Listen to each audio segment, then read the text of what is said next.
Yes, yes, yes. What is up? What is up? MCR family. Another weekly edition of the show live on YouTube, Twitch, and Twitter. Please let me know how the audio quality is, the sound quality is, all that fun stuff. Because I have my whole system like disconnected. Shout out to my kid. So it's been reconnected, and I hope it sounds great. If it doesn't, let me know. Obviously, it's a jam-packed show today. Terence Crawford defeating Kell Brook via, I'm not going to say dominant performance or finish, but at least the finish was dominant. I mean, it was in the fourth or fifth round. I have to pull it up. That when it became quite apparent that, Kell Brook was not going to take these shots well, and then Crawford just started throwing combinations, it I think was downhill very fast, to be quite honest. Obviously, Katie Taylor had a very dominant performance this weekend as well, which the Ring Magazine placed her as pound-for-pound number one in women's boxing. Obviously, going to discuss that. I know since me and Gary are two Claressa Shields fans, that might be a point of discussion, obviously, on the show. And as the news broke right before we started, Canelo Alvarez versus Callum Smith is official December 19th in Texas. I'm assuming, though I don't think that was like specifically stated, but I'm assuming it's Texas because it says it's in the U.S. and it's Canelo. And why wouldn't you have it in Texas? Because he draws very well in Texas. And it's December 19th, again, on DAZN. Canelo Alvarez versus Callum Smith. That's official. So a lot to get into on today's show. And I'm joined by the one and only Gary in Dallas. Gary, how are you, man? Good. Lots of good news to get into. Where Crawford goes from here. MTK waving the Texas flag. The Canelo fight. There's a lot to get into. So let's not waste any more time. Let's get right to it. Let's talk obviously about the Terence Crawford performance against Kell Brook, where the first 3 rounds or so, 2 rounds for sure, you can say, Kell Brook was outboxing Terence Crawford to a degree. Now, obviously, that's, I think, in large part due to it being the first 2 rounds of the fight and it being a fill-out process. Us obviously knowing that Kell Brook has a decent jab and he has decent boxing fundamentals and abilities, so it wasn't like it was a complete scrub or no-name contender here with Crawford. It was a named former champion, someone that I think a lot of people even tout as the best welterweight at a period of time, not too long ago, too, right?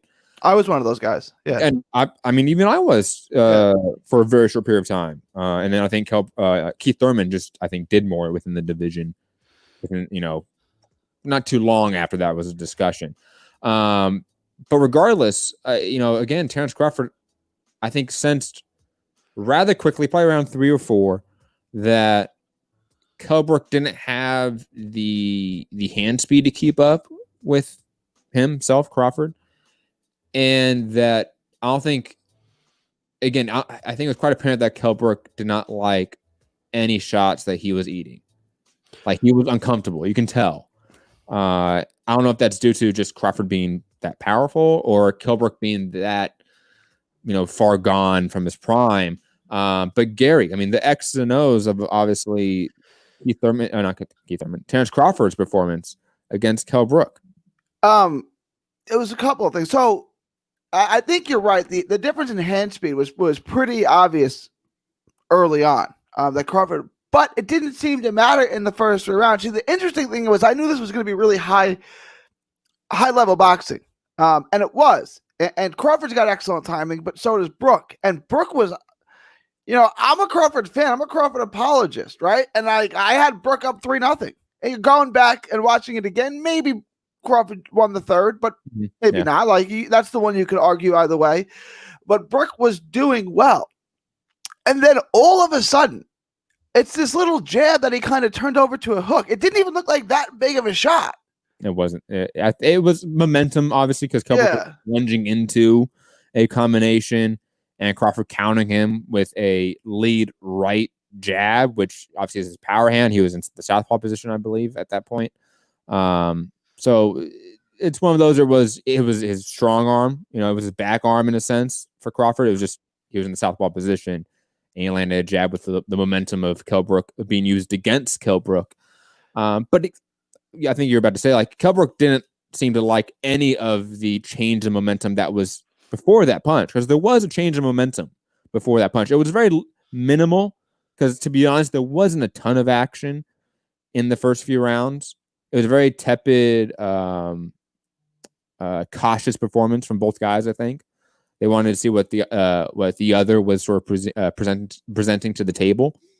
But again, by round 3, late into round 3, Crawford was starting to pick up the pace a little bit, and he wasn't letting Kell Brook just sort of dictate the tempo with his jab and with his forward aggression. And it changed rather quickly. And again, also, I think around that point, Crawford switched to southpaw as well. So that probably coincided with his ability to sort of take away the jab from Kell Brook, which was, I think, apparent as well, and able to sort of get his offense going before Kell Brook was. Sorry, I interrupted you. No, I agree with that 100%. After 3 rounds, I said, this is going to be really interesting. I wasn't ready to say, I think Brook's going to win, but like, this is going to get interesting, right? Because Brook is outboxing him. Now, Crawford has to fight on the inside. Like, this is what I'm thinking in my head. He's going to have to make this a scrap because he's getting outboxed, right? And he's going to have to try to either beat him up on the inside or get him out because he's not winning rounds like Crawford has done all of his life, right? But then we saw him fight on the inside against Ajivas, the Mean Machine, and it was Velasquez. Yeah, and it was not good. It was not his A game. So it's like, and Brook is a much levels ahead of the Mean Machine as far as a skilled boxer goes, right? So I don't know if he's going to be able to constantly get on the inside of Brook and be able to do that, right? Like, because Brook is much better at keeping his distance, at setting the pace, at setting the range that Ajivas Kavalakis is, right? So I was like, this is going to get interesting. And then it was over. Right? It was over. I texted, Matt, and whatever I was watching it on was on ESPN, whatever. I was about 30 seconds behind you guys. And I texted it, Matt, I got 3-0 Crawford. I mean, 3-0 Brook. And then like 10 seconds later, I get back, well, it doesn't matter. Yeah. Right. And then, like, as soon as I got that back, it was when Crawford landed the jab hook kind of thing that he threw. And the fight was, and you can see at the end when the fight was over, Kell Brook goes to his corner and goes, "What happened?" And like, I that's how I kind of felt too. I was like, what was that punch that did that? Right. And then, Crawford's like Mariano Rivera when it comes to closing. No one closes better than him. And that fight was over. But it was that one shot that did it. It didn't seem like a great shot. It was just perfectly placed and timed when Brook was coming in, and that's what changed the fight. Now, maybe Crawford, who is a very cerebral fighter, right? He's got good eyes. Maybe he saw that coming, or maybe it was, just a perfect shot that landed, right? I don't know, but like I thought that fight was going to get interesting, and then it was just over.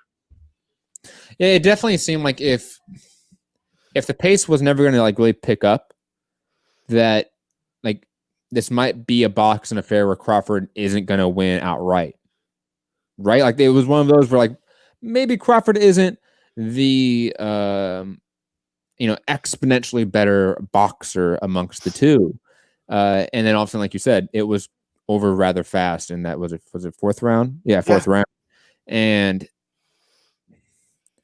I don't want to talk too much shit about the performance because of those early rounds and because of where I think a lot of us maybe think Kell Brook is at in his career.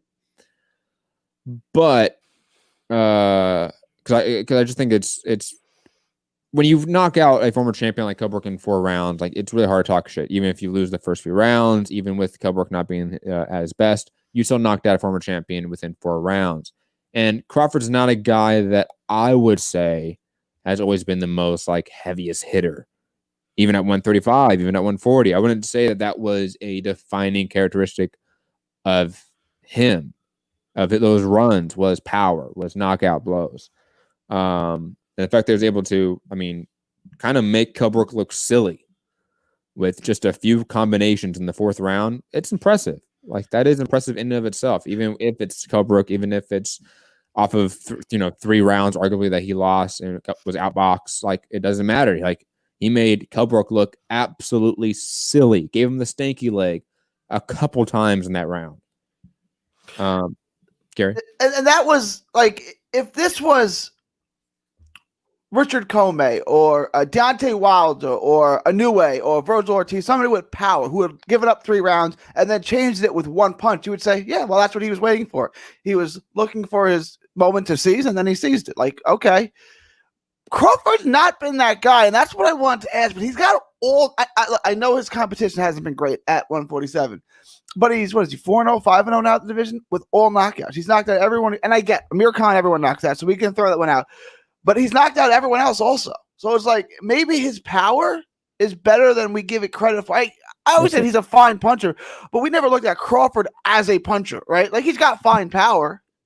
And even he said after the fight, like, I forget how he said it, but like, they don't think I'm strong enough for the divisions, basically what he said. Right? He was like yelling that in the ring. Like, I forget who he was saying that to, like it was Bomac or Aram or whoever, his family, saying like, they don't think I'm big enough for the division. They don't think I'm strong enough for the division. And I mean, Kell Brook was a very strong, big guy for the division with decent pop. And also, I mean, to his credit, decently durable. Like, even though he was finished by Triple G, within 6 rounds, that's Triple G at 160 when it was the height of Triple G's sort of hype. Let's be honest. It was at the very peak of that. And I mean, Earl Spence took him to what, the 11th round? Like, it went deep, right? Or the 11th. It was either the 10th or the 11th. It went deep. Yeah. So the fact that he was able to do this, even with Kell Brook after those losses, is still impressive. It absolutely is. And to your point that all of his fights have been via, he has won via TKO, KO in this division, is not something that gets talked about enough. That's absolutely true. Now, obviously, like you said, some of his competition level hasn't been the best. Mean Machine, Amir Khan. You can even argue like Jose Benavidez to a degree, right? You kind of expect that level of fighter, Terence Crawford, a pound-for-pound level guy, to get Benavidez out of there. Kell Brook went 8 with Triple G. Oh my God, I thought he was like out within like 5 or. Was it 8? I thought it was like 6. Okay, Santiago's coming in and correcting me, so I assume he's right. And quickly, shout out to everyone in the chat: Thomas McGregor, Santiago. Rebus Fanboy, Team Batman Boxing, Frangoli, who else? Stewart, who else is there? Santiago with the super chats, and shout out to MCR for doing a show today, and super chatting specifically for beating Gary to the punch on Hector Tanahara and baseball. That's right, you did mention them in the chat before Gary did. That is surprising. I've gotten them both in now, but I was beaten to the punch. Shout out to Mr. David, PSK. Who else was here? Liam Roscoe, of course, our resident Australian listener. I'm definitely going to love when we talk about Franco in a second. And Maloney. Oh, my God. I cannot wait, guys. I hope you know that I have been dying to talk. I knew we were doing a show today because you weren't going to let it go another day. We had to. No, you're right. Yeah.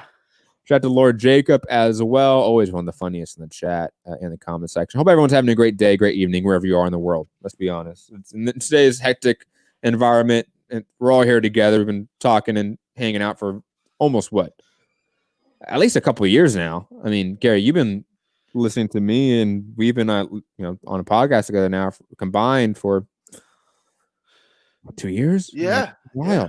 Shout out to the memories, guys. Good memories. But digressing, where does Crawford go from here? I know we talked about on the last show because there was, I should say, a lot of chatter about him and his Top Rank contract being up. Not a lot of chatter after the fight about that. Not a lot of news article about that fact. That kind of upsets me, to be honest. I feel like there should be some follow-up questions. And like, now the fight's over, what's going to happen? Crawford, what are you going to do? There hasn't really been those headlines or sort of think pieces yet. I wonder why.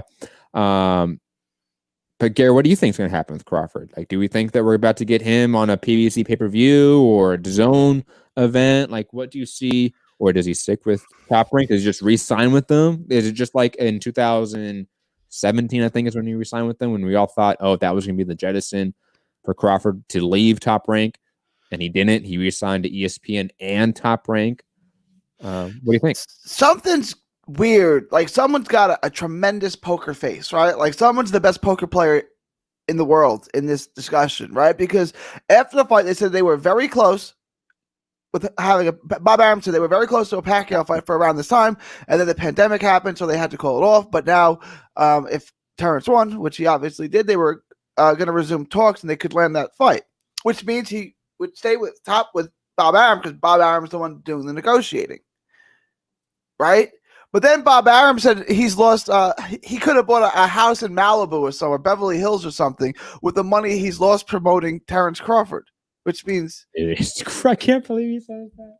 It means good riddance, right? Like if I don't know what's a house in Malibu. Would you say Malibu or Beverly Hills? I don't know. I remember which one. Yeah, it was L.A. It was Why would you want to buy a house in Beverly Hills when you could buy a house in Malibu out on by itself and not be in? But whatever. Malibu. Beverly Hills. It's like Hawaii. Like who would buy a house on the main island? Like who'd want to live there? Oh no! We got mixed up. The main island. You're talking about the Big Island, right? Wait. So the main island and the Big Island are different islands. Well, we're talking about Oahu or the Big Island. Oahu is where Honolulu is. Yes. Okay. You wouldn't want to live there. You'd want to live in the Big Island. Maui, right? That's the island you want to live on. Now, okay. My family, because I'm Portuguese, right? We immigrated to the U.S. Hawaii. Through Hawaii, we came around Africa through the Indian Ocean, and then went to Hawaii. I forget why. I think we got like a nice price for like a house or something, and like we got like a job at some like sugar plantation. I think is what happened. Shout out to the 1902, whenever that fucking happened. But Maui, it's windy and it's barren. Just go to the Big Island. Trust me, people. If you ever live in Hawaii, I'm telling you, just live on the Big Island. See, that's the difference between Matt from LA and me from Texas. Matt's like, it's barren. Why would you want to live there? Because it's barren. That's why I'd want to live there.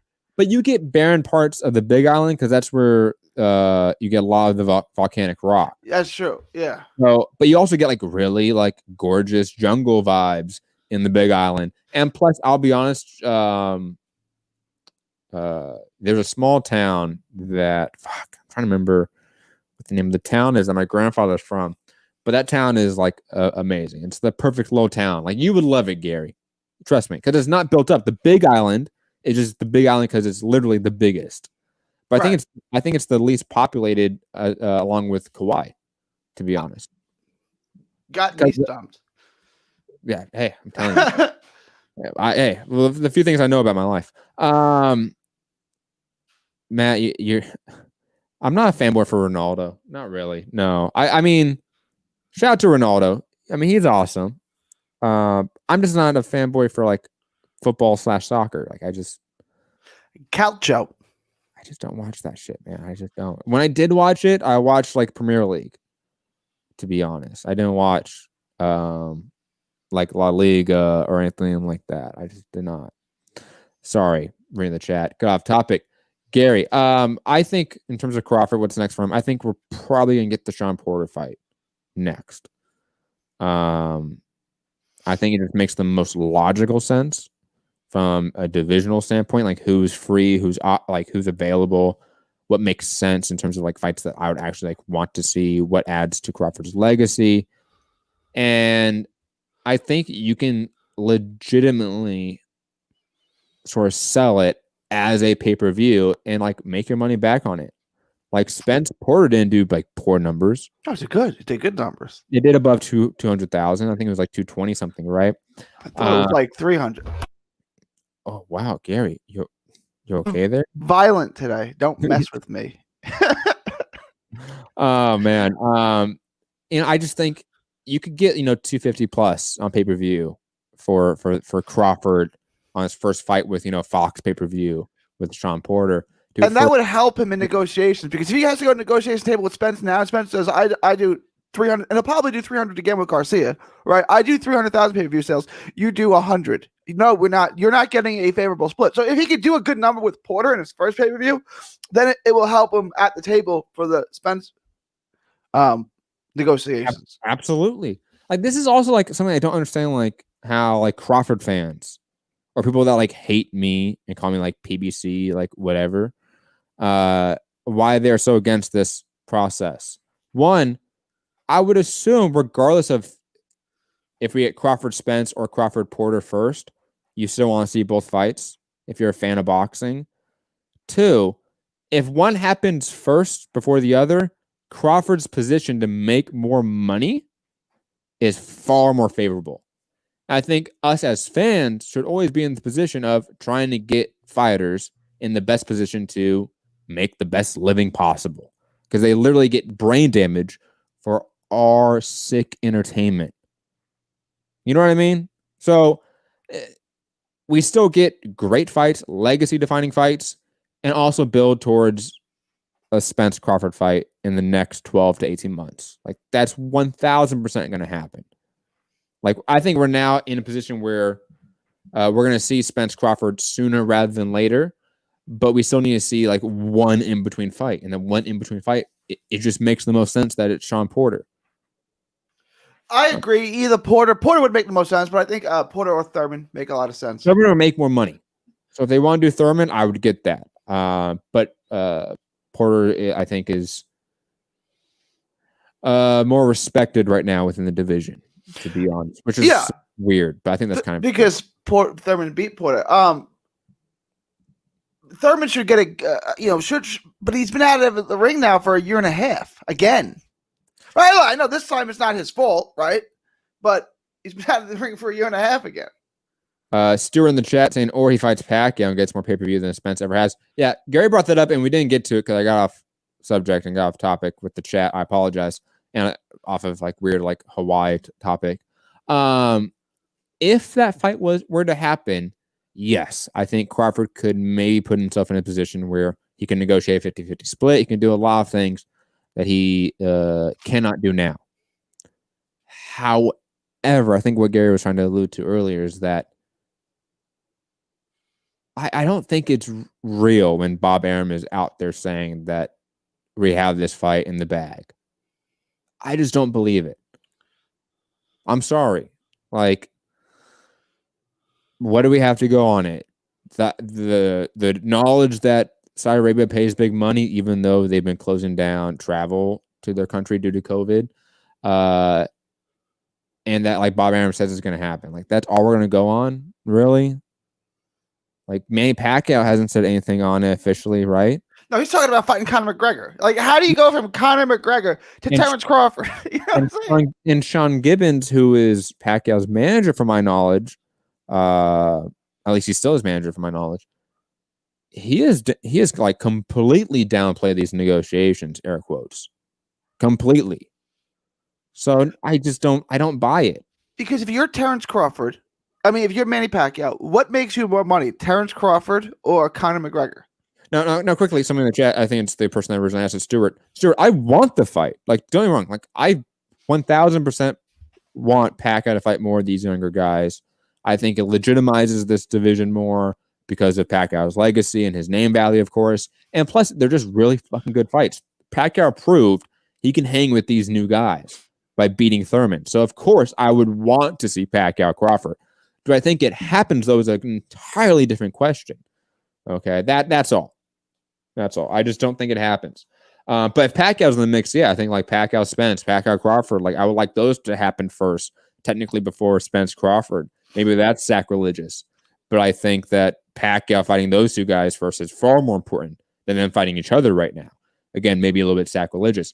Liam Roscoe, again, who is also our resident, I think, Crawford fan to a degree, or at least is of the mindset that Spence Crawford has to happen ASAP. And if we don't get it, then we should riot. My only argument to you, Liam, because like I understand that like in the thought process of Spence Crawford is better than Crawford Porter, therefore I want it first. I get it. I get that sentiment. But I would argue from a fighter perspective that for Crawford's own sake, if you're in his team, wouldn't you argue for him try to get a pay-per-view fight where he gets a better buy rate, so where he gets a better split with Spence, which is the super fight for him in his career? Like, that's the unfortunate reality of prize fighting, is it not? So that's my only real argument against your argument, Liam, at this point, is that I think for Crawford's own sake, it'd be better for his pockets. And I know, like, oh, we shouldn't watch their pockets, but hell, I'd want fighters to make the most money possible. I think we should all be at least of that mindset. Yeah, but you also have to be reasonable too, right? Unless you're James Harden, who just turned down $103 million over 2 years. Legend. And he'll pay $14 million more in taxes in New York than he does in Texas, and still wants to go to the Nets, right? Unless you're that crazy, then like you have to put your brain in. You know, that's like, would I do that? Would I turn down that many millions of dollars? No. The answer is no. You would not, right? So, like, okay, I don't care if Terence Crawford takes the fight for free as long as he shows up and fights as hard as he can. I don't care, but like that's not realistic. You know what I'm saying? Like, Terence Crawford's obviously going to take the most amount of money he can get. The most amount of money he can get, he thinks, obviously, is a Pacquiao pay-per-view. Mm-hmm. You know? And that's true. That is the most money any of them can get right now. Is that realistically happening? No. Unless they can fight Conor McGregor. No, I don't know if you're being a little bit sarcastic when you say this, but I do think like we as fans should care about fighters making the most money possible. Like the idea of like we as fans shouldn't care about what these guys make and we just want the best fights. I think that's a little bit naive. Like in terms of like one, how our sport is structured and how predatory it is towards like undercard fighters and stuff like that. Like we should care about how well these guys are paid off due to the labor they put in and the brain damage they receive for our entertainment. I'm not saying a guy like absolutely anybody, but Terence Crawford is, as long as he's smart with his money, he's rich for life, right? So, I mean, in Nebraska, like, you know, like if he wants to give someone a hometown discount, that's up to him. But you know, you're right. The guy fighting 3 cards from the top, yeah, I want him to make every penny he can. Absolutely. And I mean, if again, I obviously with Crawford is less of a concern because they're already making good money, right? The top guys.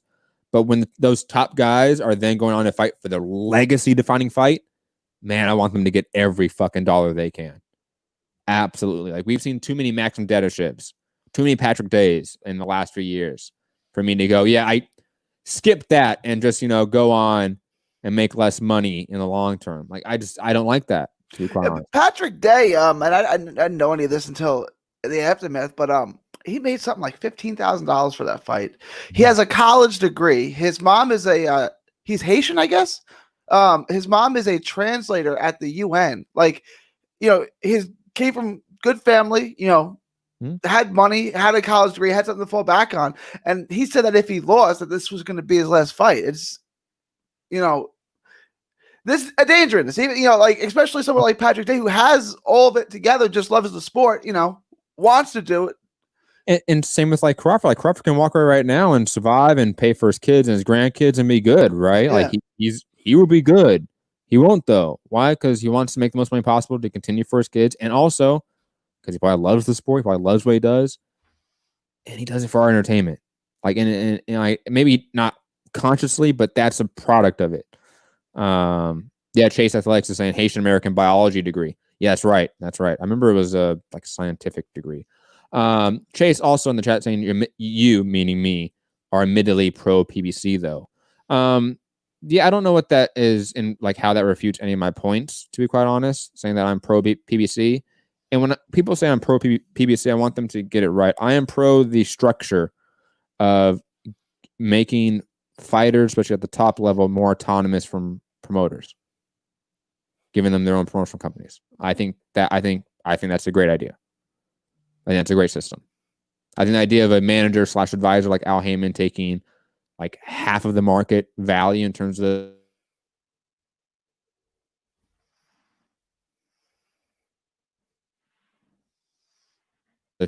really the question. I think its structure is far better than other paradigms we have in the sport. That's all. That's all. And if people disagree with me on that, that's fine. I would love to hear the argument for why the promoter, fighter, and then separate manager structure, and then maybe a separate network deal on it as well, would be better overall than the idea of top fighters having their own promotional company. People saying that I froze up. Damn, did you did. Yeah, that's why I was looking around. It's fine now, but it was like probably 5 seconds, literally. I mean, like 5 seconds is a long time, Damn. Where you froze up. I thought something happened to me, but like I was fine. So okay. you guys didn't hear me in my rant? Damn it. All I'm saying is, I'll reiterate very fast. if those that didn't hear me, that the PBC structure of giving fighters autonomy over their careers is far better than the paradigm we usually have, which is a promoter, manager, and then fighter structure with maybe a network involved in there as well with the deal. I think that paradigm is very predatory towards fighters, to be honest. That's all. That's why I'm pro PBC. Jay in the chat saying, I thought you were pausing for a dramatic effect. Sorry, guys. I'm sorry. I wish we had like callers still. I should probably like figure out how to set that up again. I do want to like get more interaction with some of these hot takes I have, or hot takes you have, Gary. Such as Josh Franco taking a dive. Okay. No, you didn't take a dive. But Gary, obviously this has been a lightning rod of conversation, of debate within group chat that we are a part of. You got into it the other night, Gary. Oh my God, that was so funny. I wish you guys. Oh my God, I wish you saw it. It was so good. Like when Gary gets upset, it is entertaining as hell. And Gary's been upset for the last 3 days now over this no decision between Joshua Franco and Andrew Maloney. Gary, thoughts on this fight? The no decision due to a accidental headbutt that closed up Joshua Franco's eye. And a lot of people, Bob Arum, I think, profusely was one of them, because he was like yelling at the commission that they thought it was a jab that did it. That's a heck of a jab. That is the world's finest jab. It's like so preposterous. I've seen a jab break orbital bones. I'm like, you can say like I've seen it. Okay, I'm not gonna put you on the spot because that would be wrong of me, but I can mention a fight. Okay, let's do that. Where a jab shut someone's eye in the first round. First round. No. First round. A minute into the fight, their eyes shut from a jab. Early in the fight, MMA fight, George St. Pierre and Josh Koscheck in a championship fight. Josh Koscheck's orbital bone was broken. Second round, maybe. All right, but nothing in boxing, just in UFC. No. Well, I watched, like, especially as a kid, I watched far more UFC. Okay. It'd be wrong for me to put you on the spot. Like, you can't come up with a second one. Well, I didn't think about it, right? So I'm not going to put you on the spot. But, I did think of one. I did think of a combat sport affair where somebody with a jab broke someone's orbital bone. Right, and they don't even know how to punch those guys, so it probably wasn't even much force on that jab. So Freddie Roach said George St. Pierre's jab was like elite level. I'm not joking. I believe you. He trained with Freddie Roach. I know he did. I absolutely know he did. Don't you dare shit on GSP. I have a sweater of his. Okay, that's the GOAT of MMA right there. Is that the GOAT? Is that the Roy Jones Jr. of MMA? I wouldn't call him the Roy Jones. Okay. Because that's like the super athletic, like freak, sort of knockout machine. Like that's not really George St. Pierre. Anderson Silva. That would probably be the closest. Okay, I know who that is. Yeah, because they were supposed to fight like forever. He's from Brazil, right? Yes, he is. Yeah. Look at you, Gary. I'm so proud of you. But back to Joshua Franco taking a dive, and obviously not wanting to get outboxed. Thoughts on the fight? Thoughts on the controversy? Thoughts on, obviously, because I'll be honest, I really don't care about like who thinks what about, like, was it a jab? Was it a headbutt? Like, I don't give a shit, to be quite honest. I just thought it was a very blatant moment in how the walls of separation between the promotion and the commission are just non-existent, because right as the decision was called, the camera panned to Bob Arum getting up and walking to Bob Bennett and the commission officials and yelling at them. And ESPN cut away from that because they knew how bad it looked. Let's be honest. Yeah. Okay. I'll be honest. That to me is a far bigger like issue or like talking point that we should be having as a community than like whether it's a headbutt or a jab. Like, I think it's inconclusive, to be quite honest. Like, I've seen a few headbutts, but usually speaking, those types of headbutts that I saw don't swell up the eye that fast. Especially a guy like Joshua Franco, who's been hit a ton and doesn't swell up that fast usually. That was odd. it made me think that he broke something, to be quite honest. And did he break something? Did it broke his orbital bone in his right eye?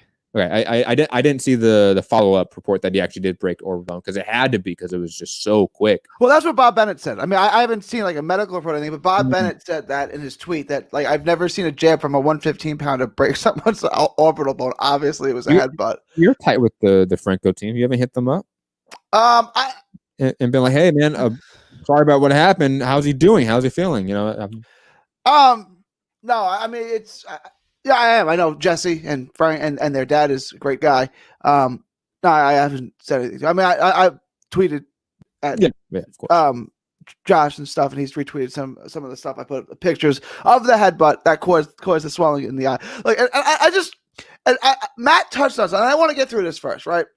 It's a headbutt. I've got it plastered all over my social media. I have the video. I have the picture.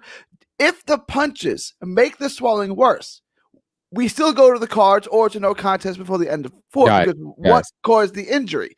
The injury was caused by the headbutt. It was made worse by punches. That's irrelevant, right? Like, just like if you get a little nick on your eye and then I bust that thing open 7-8 rounds later, it's not a knockout. It's not a TKO. It goes to the cards, right? Because the cut was initially caused by a butt. So the decision is right. It was obviously a headbutt, right? It's plastered all over my social media. And what's frustrating is because ESPN said there was no headbutt, I get they were spewing propaganda, and then I get the same thing. It wasn't a headbutt. Here's the headbutt. And then I get the same talking point over and over again, that it's the wrong side of his eye. No, it's his right eye. And it's the same thing. I feel like people are just repeating the propaganda that they're told, right? It's like, no, it's the red on the right eye. And then it's like, well, that headbutt couldn't have caused that damage. How do you know? You weren't in the ring. You have no idea how hard that headbutt was, right?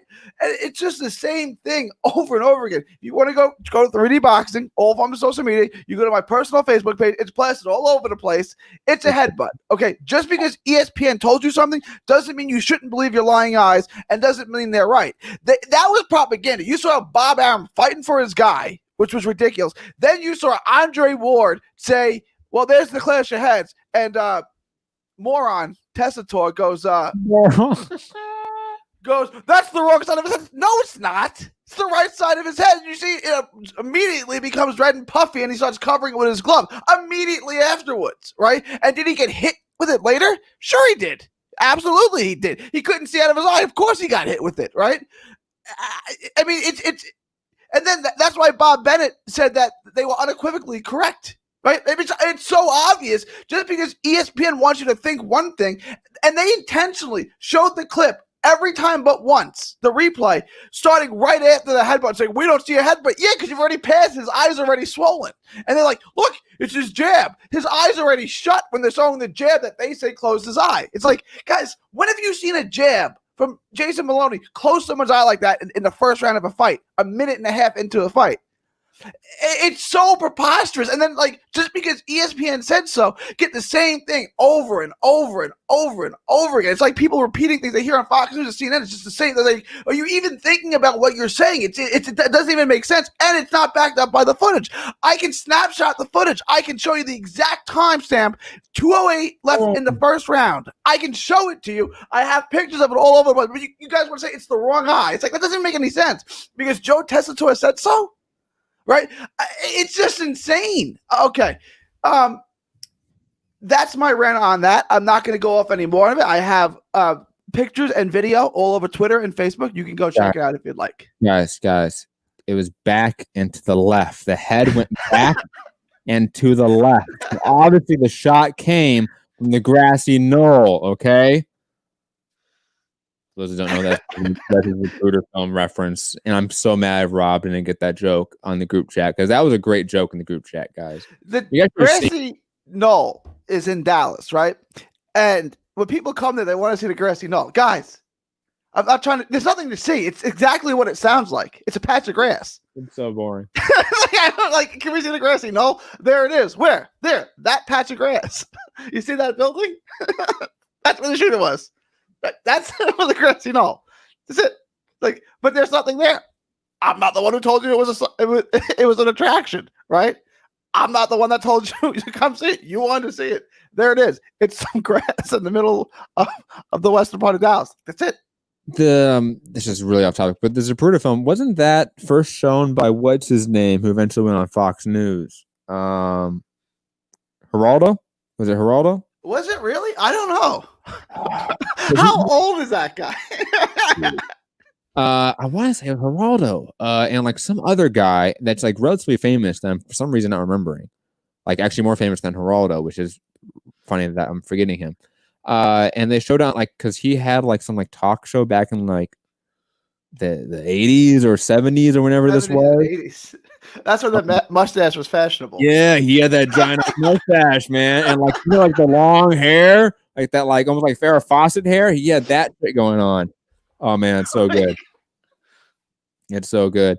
Everyone's really upset with you in the chat. It seems that you believe that there was a headbutt, and I don't believe it was a headbutt. I have the photographic and video evidence that it was a headbutt. I can show it to you right now. Would y'all like to see it? You can go to my... I have your timeline up right now. Want me to show? There's the headbutt that never happened, right, y'all? That's okay, Gary. I can just show. I can show much better than that. Like, come on, what are you doing? There's the headbutt that never happened. There it is. That headbutt never happened, correct? That's a figment of my imagination, correct? To the left. Okay. See? Back and to the left.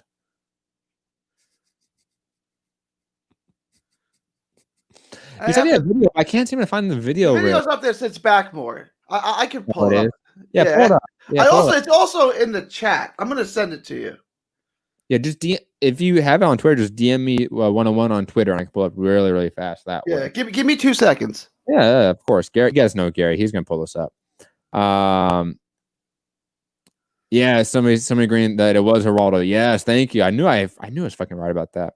And saying that Geraldo had the Al Capone vault too. Yeah, dude, there's a bunch of shit that he did, man. Some of those old videos that he did, or like investigation style videos, it's hard to describe what they were because it's kind of like a talk show, but I don't know, like more from the 70s. I can't describe it. Like shag carpet was everywhere. Jay saying, "Where's the vid?" Though they could just be inside fighting. No, to be fair, Jay, I've seen the vid, and like there's a head clash. Like I'll be fair, I think it's at like, 2:08, 52 seconds into the round with 2:08 left.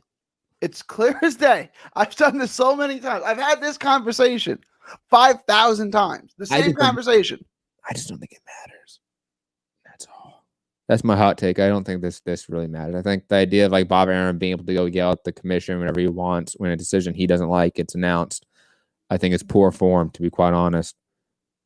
Like think about the only accountability the commission has. It's not from like fighters or fans or anyone that like in theory should be protected from the commission. It's the promoters. The promoters are the ones that hold them accountable. Come on, guys. Like that's always the fundamental issue here. Did he resend it to me, Gary? I sent it. I check your DMs on Twitter. Yep, got it. Hold on, guys. Hold on. And that's Jesse Rodriguez Sr. who recorded that. There it is. Oh, that one. I hate that video though. Hey, that's what I got, man. We're taking off the TV. It can't be doctored. It can't be edited. That is what it is. That is. I mean, you can just watch on your phone and like screen record, couldn't you? God damn, I can't think about that, huh? I mean, I'll play it. It's bad quality. It's one of those of like someone taking a video of their phone. I hate this shit so much. Gary, I can't believe you're making me play this for you just to help you bruised ego. It's okay, man. Your guy didn't lose. It was a no decision. And it was the right decision. And it was. I think a no contest or no decision was probably the right call. To be honest, I don't know which one would technically be the better decision in the case.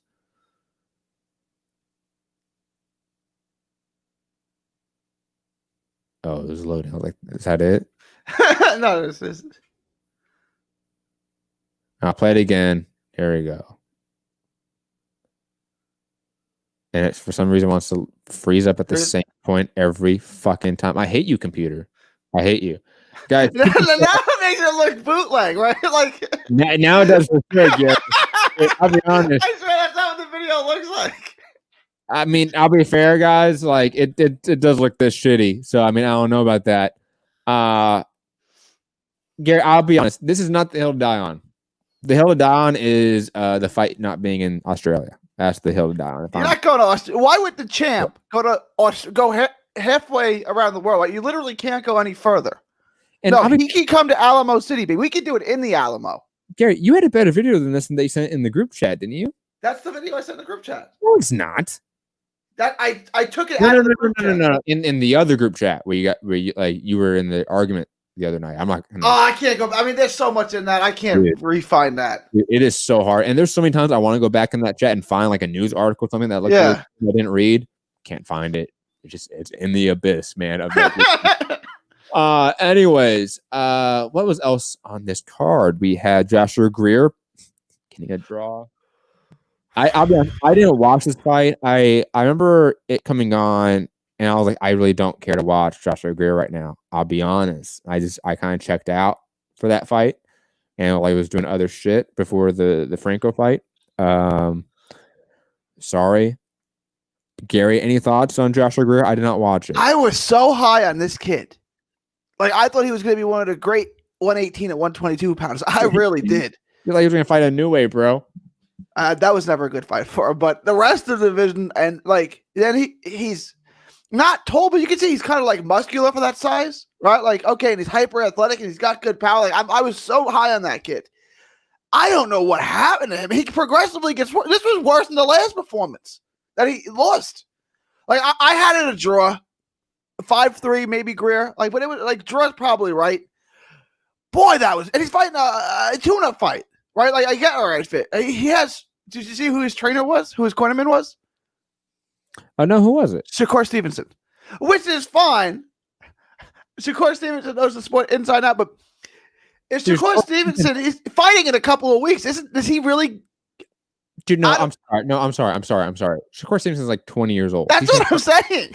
He should not be cornering another 20-year-old like in ESPN major fight. Like I'm sorry.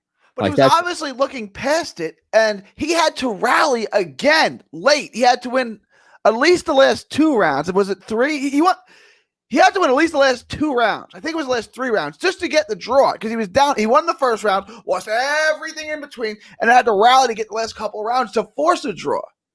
And he did it, but it's like he used to be a volume puncher. He used to jab and move in and throw combinations on the inside and get out and pivot out and then rinse and repeat. Now he's fighting some Puerto Rican guy who can't move and fighting him in a phone booth. It's like, what are you doing? I don't know who Shakur. There's no way Shakur Stevenson told him to fight that way, right? This is just. I know a lot of people say Greer won. So even if you had Greer winning, and you can have 5-3 Greer is a completely reasonable scorecard. I think 4-4 or 5-3 Greer is the right card. You shouldn't be that close with a guy who's got 3 losses, who's fighting 8 rounders. Really? This 5 is a guy. 5 losses. 5 losses. Look who he's fighting. Come on. Edwin Rodriguez is 11-5-1. I don't know what happened. I was so high on Josh Greer. And I'm still going to go down on that ship, but I believe that at this point in time, that ship has sunk. I know he's still fairly young, but I believe that ship has sunk. Like that. That thing has sunk, yes. Ship has sunk. Ship has sunk. Ship has sunk. I don't know that there's any saving him. That's like 3. Because remember, he had the win against Nieves, which was like, I think he won. But that's a 115-pounder who gets beaten by everyone. And he may have done enough to earn a draw with Greer. Like, that was not a good performance. And they had the loss to someone who should have never lost to. And they had this draw. It's like, this is not working out.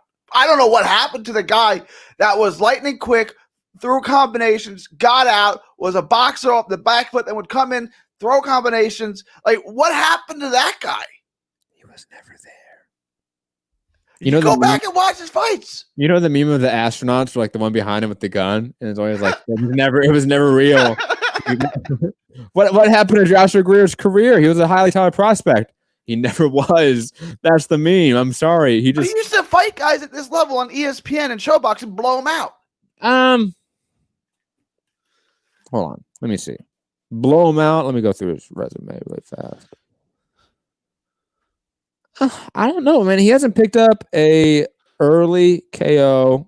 Oh, you know what? Against this level of competition, you're probably right. So this guy's not good. This isn't even a Nieves level. Well, and then again, he doesn't have a lot of early knockouts. I'll be fair. But to be fair to him, I should say. He doesn't. He has a lot of late fight finishes and actually a lot of decisions. Like he might. Yeah, he has a 50% knockout ratio. You know, and a lot of those are obviously in the first, half of his career. You know, it is what it is. Oh man, he fought Stephen Fulton in his 5th fight. His fight, Fulton won. Yeah. Yeah, 4-rounder. Damn. Speaking of prospects and 4-rounders, though, can we talk about Duke Reagan? Because I actually, for the first time, made an effort to watch him. I was impressed. With him. I definitely see what you're saying with the idea that he's not going to be the next great, Pernell Whitaker, but he has some talent. He can definitely be like the Jamal James or something like that. You can definitely have that that sort of ceiling, which is a decent ceiling in his career. I liked it. I'll be honest. He was, I think, the only undercard performance that I enjoyed, including the Josh Franco fight, because that fight ended in 2 rounds. He is my son Duke's favorite fighter now, because they have the same name. I get it.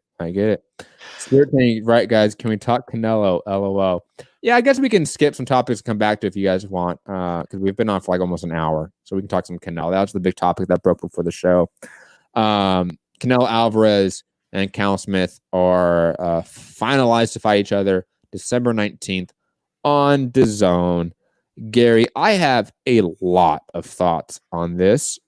I'm going to give you the floor first, to be honest, if you want. All right, first, I love Caleb plans a better fight. Let's put that aside. I love this fight. This is a great fight. This is a fight that DAZN wouldn't make months ago. And this is the weirdest thing. I'm glad the fight is made. Let's put it I'm not criticizing the fight. I like the fight. I'm looking forward to the fight. I think Canelo stops him late in a good fight, right? Caleb Smith, I've always talked highly of Caleb Smith. I think he's really good. This is a bridge too far, but I like the fight. Okay, I'm not criticizing the fight. How we got here is just mind blowing, right? This fight was no good during the pandemic, pre-pandemic. This fight couldn't get made. Then Canelo sues DAZN and he sues Golden Boy, gets out of the contract because they didn't want to pay him. And then it's a week after he sues to get out of the contract and they settle, he makes a fight on DAZN against Caleb Smith. I don't even know what this is. This is like 2020 in a nutshell. None of it makes any sense. And I'm reading the terms and conditions before I sign on and agree to 2021. That's not. I do wonder what he's going to get paid. I imagine if he's still getting paid $35 million, something like that. He's not even taking his 30% cut that he said he would take, right? I'm very curious about that factor to it. And honestly, it's weird, right, that he's now with DAZN for a 1-fight deal for this Cal Smith fight. He really wanted a fight in December 19th. That was the date he was training for, apparently, for this whole time. So he that was a red line, hard line in his negotiation that it had to be that date. That's why the Caleb Plant fight fell through.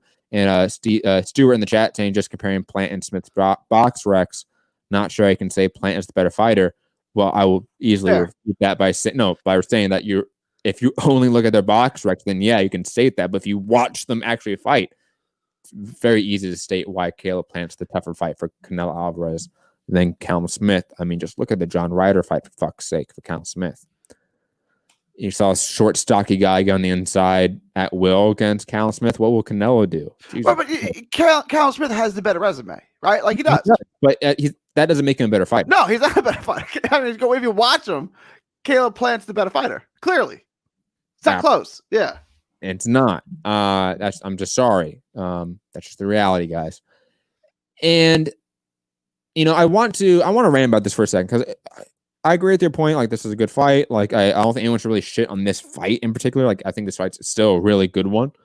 And honestly, in terms of my honest choices for Canelo, this was probably my number 2 choice for him.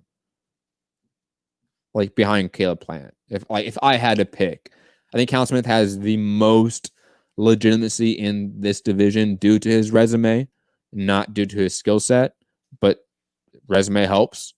Obviously, beating George Groves, I think for a lot of people gave him sort of the title as the king of 168. Even though I think maybe David Benavidez, even beats Callum Smith, but regardless, Callum Smith to me was like my number 2 choice. So I like the matchup a lot. Even tabling the whole, like, it's weird that Canelo's on the zone again. Like, I don't think that's as much of a talking point as I think people should say. I have seen, though, I think that we, in our weird space where we exist, Gary, we need to refute this and push back on it. I've seen a lot of people, like Mike Coppinger, say that this was a huge turnaround for DAZN specifically to pick up this fight. And I want to push back on that because I think that, for one, that's just complete stupidity to say right now. To say that DAZN getting one Canelo fight is turning things around for DAZN. That just, again, stupidity is what it is. Mentioning how, and this is mainly just a rant about my commentary being a shill at this point, let's be honest, but just let me rant.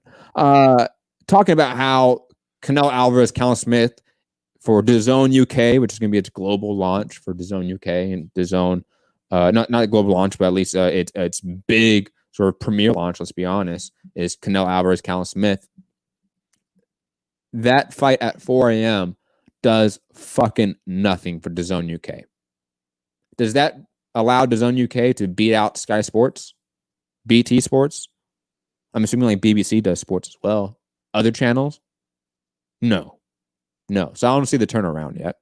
And for DAZN US, how the fuck does DAZN getting Canelo for one fight turn things around? How is that even a sentence that can escape a journalist's mouth? Because it is so empirically obvious that it's false. Okay? And so empirically obvious that it's just propaganda and that someone's hand is up Mike Coppender's ass and treating him like a fucking puppet. Okay? It's so obvious. Because no one in their right mind would say, man, this is a huge turnaround for DAZN right now. They're going to make it. No one would say that. No one would say that. We can say that's weird. It's funny how we got here, because that's true. But to say that it turns around DAZN's fucking bottom line? Mike, who's paying you? Who's giving you the nice hotel prices? Like, come on, man. Like, you're a fucking journalist. You don't have to be lying to people. Stuff that's easily refutable. Sorry, I saw that from Mike Coppinger, and it pissed me off. It's not reality. It's not based in reality. No disrespect to Coppinger, but like, we use the word journalist. He's a messenger. And I don't mean that to be insulting, right? Like, he's a messenger. Like, here, say this. Like, he's a messenger. He's a message boy, right? Like, here, spread this message out. He's not doing investigative journalism. You know what I'm saying? Like, he's relaying a message. And I'm not insulting the guy. I get a lot of news from him. But he's not cracking any stories is what I'm saying. Like, I think we're being very lenient, very liberal with the word journalism, right? Like, that word should mean something, right? Like, you wouldn't say, I'm a scientist if I put ice in the freezer and say, look, my ice froze. You know what I'm saying? It's like, that's not really science. Like, you're just kind of doing what we knew. Right? He's just kind of relaying things that he was told. That's not really journal. All right, I don't want to get into that. Right. I was going to say, before match epic, right, which is great. It's not a turnaround. It's good for DAZN, right? It's good. No, it doesn't save their bottom line. It doesn't turn DAZN around, right? Like, you don't ever want to be the salesman on a sales pitch and have Matt on the other end of the phone, because he's never going to let you get away with any of your hyperbolic statements.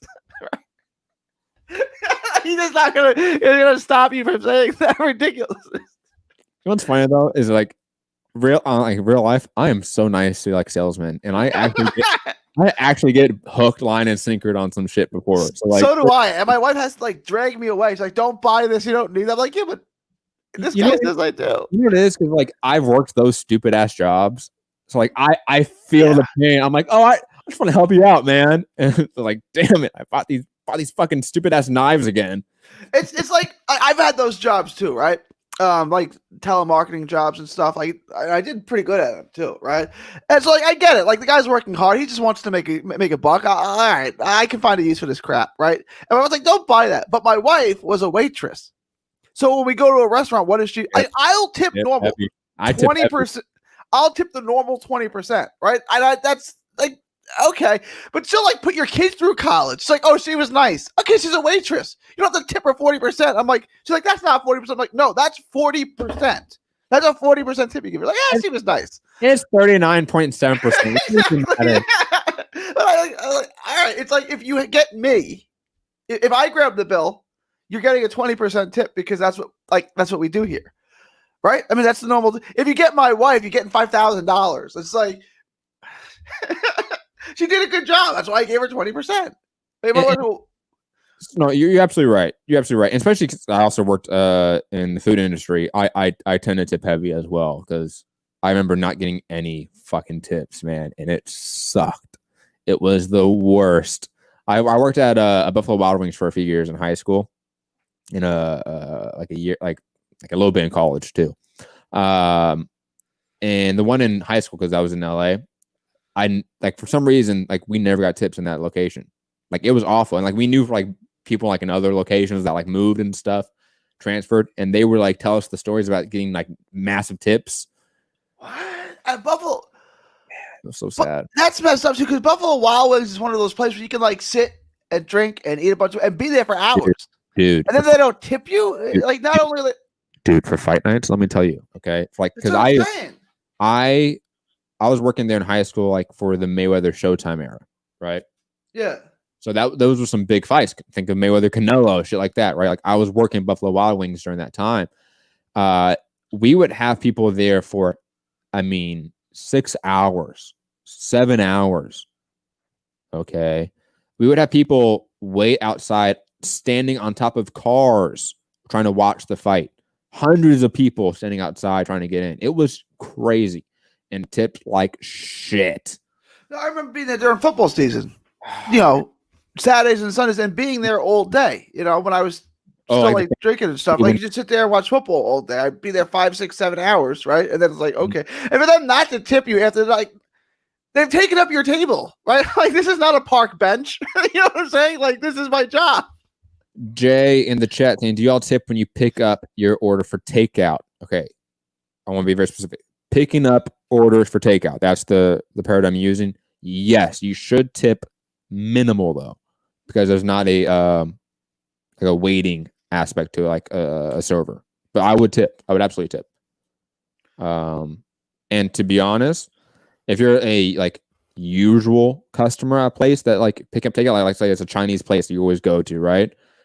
I would tip absolutely because guess what? Eventually you become a regular and they know you, especially since, trust me, I knew regulars. They might not have remembered me, but I always remembered our regulars every fucking time, okay? And if they didn't tip, I knew that they were the crummy ass fucking regulars, man. And that matters. Like your family give you extra napkins and extra sauce. Fuck out of here, man. Let me give you some extra ranch. Nope. Extra set of utensils. Not happening. Not happening. I typically don't, but now I will start. Stuart saying, was my service terrible? Look, that is debatable. I think I was a very lovely host and server, to be quite honest. And I was definitely not the best, though. I will say that. I was definitely not the best. But it wasn't just me. Like other people, like our like best servers still had issues with tips. It was just our location was known for not getting tipped well, to be honest. Yeah, I mean, look, I might tip extra, but like I'm going to tip what I'm going to tip, right? If you do something exceptional, then I like if my kids make a mess and like you kind of help and clean it up, like okay, I'll give you extra money, right? But like the tip is like I've kind of predetermined what I'm going to tip unless you do something exceptional. You know what I'm saying? Like if you're not going to tip, you're not going to tip for good service, and you're not going to tip for bad service. You're like, you know what I'm saying? Like the tip is what it is for the most part, and I know that's different in Europe, but in America, right? Like It's just it kind of is what it is. Like I've been in Europe and like we don't tip here. Like okay, all right. Like you left your money. Like you left money. All right, yeah, okay. Don't take. Okay, you don't want it. Cool. Well, to be fair, they just get paid. I mean, they get paid a lot more. So like the tip is kind of built into what? Yeah. Absolutely. That's how it should be here. Do you tip when you get bad service? I still tip at least. I may not tip them a lot, but like to tip them, like to not give a tip at all. Like if I'm in a sit down restaurant, right? Like I'm still giving a tip out. Like I'm sorry. Like it might not be 20%. I might, especially if you're an asshole, right? I might give you like the 10%, like just mandatory, like a couple bucks, whatever it is, right? Off of a $20 meal, something like that. I might do, but no, I don't not tip. I just don't do that. No. Unless everything's messed up. The only example I will give is like when I've walked out of restaurants. Like I remember I was at a date once with like a longtime girlfriend at the time, and we went to like Red Lobster because she wanted like seafood, and it was like Murphy's fucking Law. Okay, the table they sat us at wasn't clean. The kid next to us threw up. We didn't get our waiter for like 30 minutes. Like it was just like a hellhole, right? Like we didn't get anyone, any sort of service. Not like even like shitty service. We just didn't get any service, and we had like a little kid throw up next to us, and like no one really cleaned it up. So we like just left. That's the only time I've not given a tip. But then again, like I don't think we even ordered technically, to be quite honest. I think we left before we ordered. I've ordered like drinks and shit, but I don't think we ordered food yet. Gary, do you not tip? You seem like the guy that wouldn't tip. No, I always. At one time, Trax bar at Penn Station, they had a Brit bartender. I think he was like the manager or something too. It was really late, and he was making fun of America, so I didn't tip him. But that's it. I always tip. I tip 20%. Like I would tip and then complain rather than not tip. Right? Like the guy's working. I'll tip him, but like if the service is that bad, I'll just leave a complaint and still tip him. Like the guy did his job, unless he said something like. Rebus from in the chat. Matt doesn't tip. He just dined and dashed. Still leave the money leave a tip on the table. The waiter did his job. Yeah, don't pay the full price. So just tip. Pause. Liam in the chat, Liam Rascal. I want to get to it. He had 2 points. One was about if we can briefly get to it. I know we got off topic about like tipping and stuff and shit like that. So I think we can go off topic a little more and then come back to Canelo if we have to. Talked about Franco Maloney in Australia producing more money for Franco overall than if the fight was in Texas. Would that be enough of an argument for you, Gary, to have Franco go over if he got paid more to go over to Australia? Would that be okay? Like, I would tell Franco, you're worth more with a belt than without a belt. You're not Canelo, right? Like, you kind of need the belt for your paydays. You're going to make more in Australia.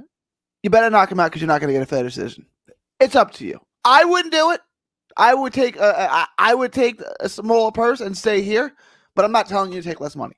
So just know you're going to go out there. You better knock him out because you're not getting a decision.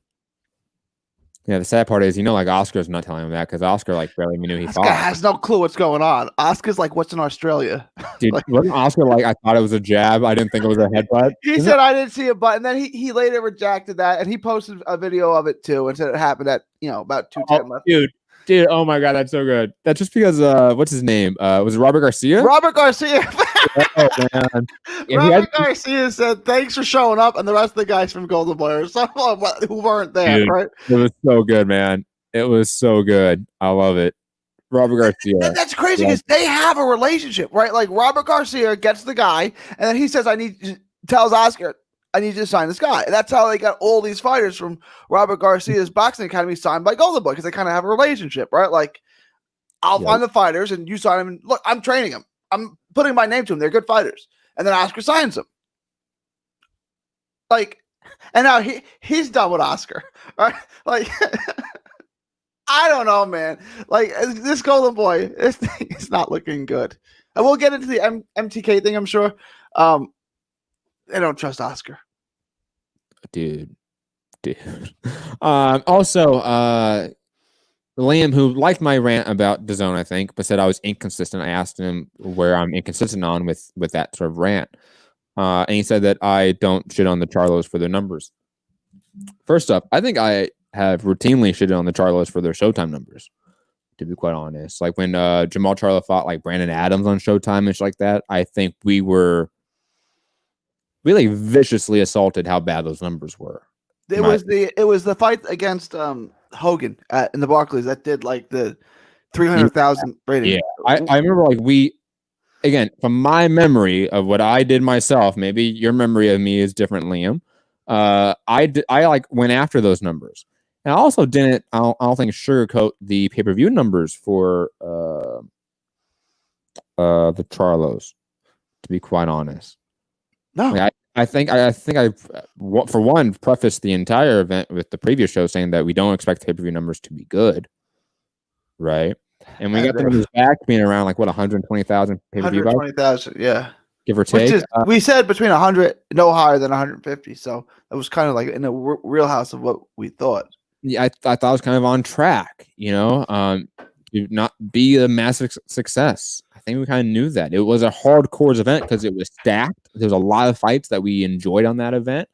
It had two, I think, relatively important fights for their division, to be quite honest. Charlo Derevchenko and Charlo Rosario. I think they both have massive divisional relevance.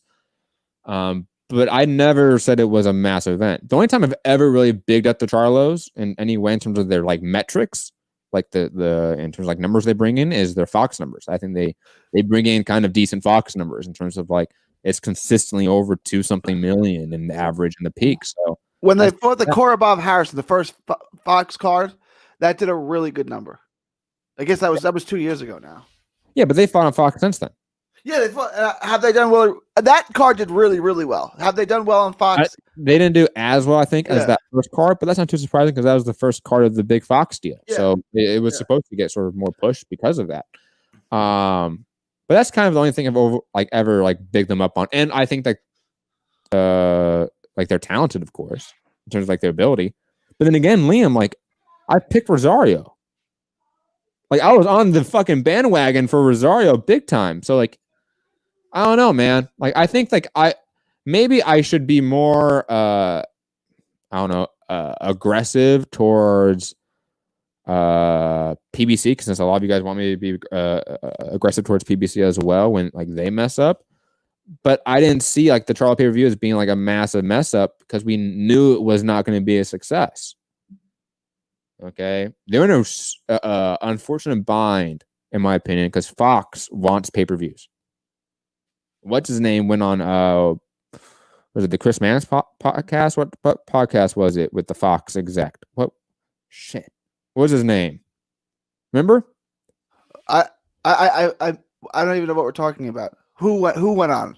A Fox executive went on a Bill Wagner. That's it. Thank you, Arthur. Yes. Bill Wagner went on some podcast. It was the Plug and Cop podcast, Chris Mann's podcast, one of those podcasts.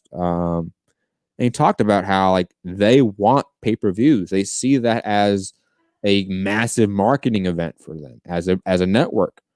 So regardless of pay-per-views being a massive success for them, they're going to pump out ones that we don't want.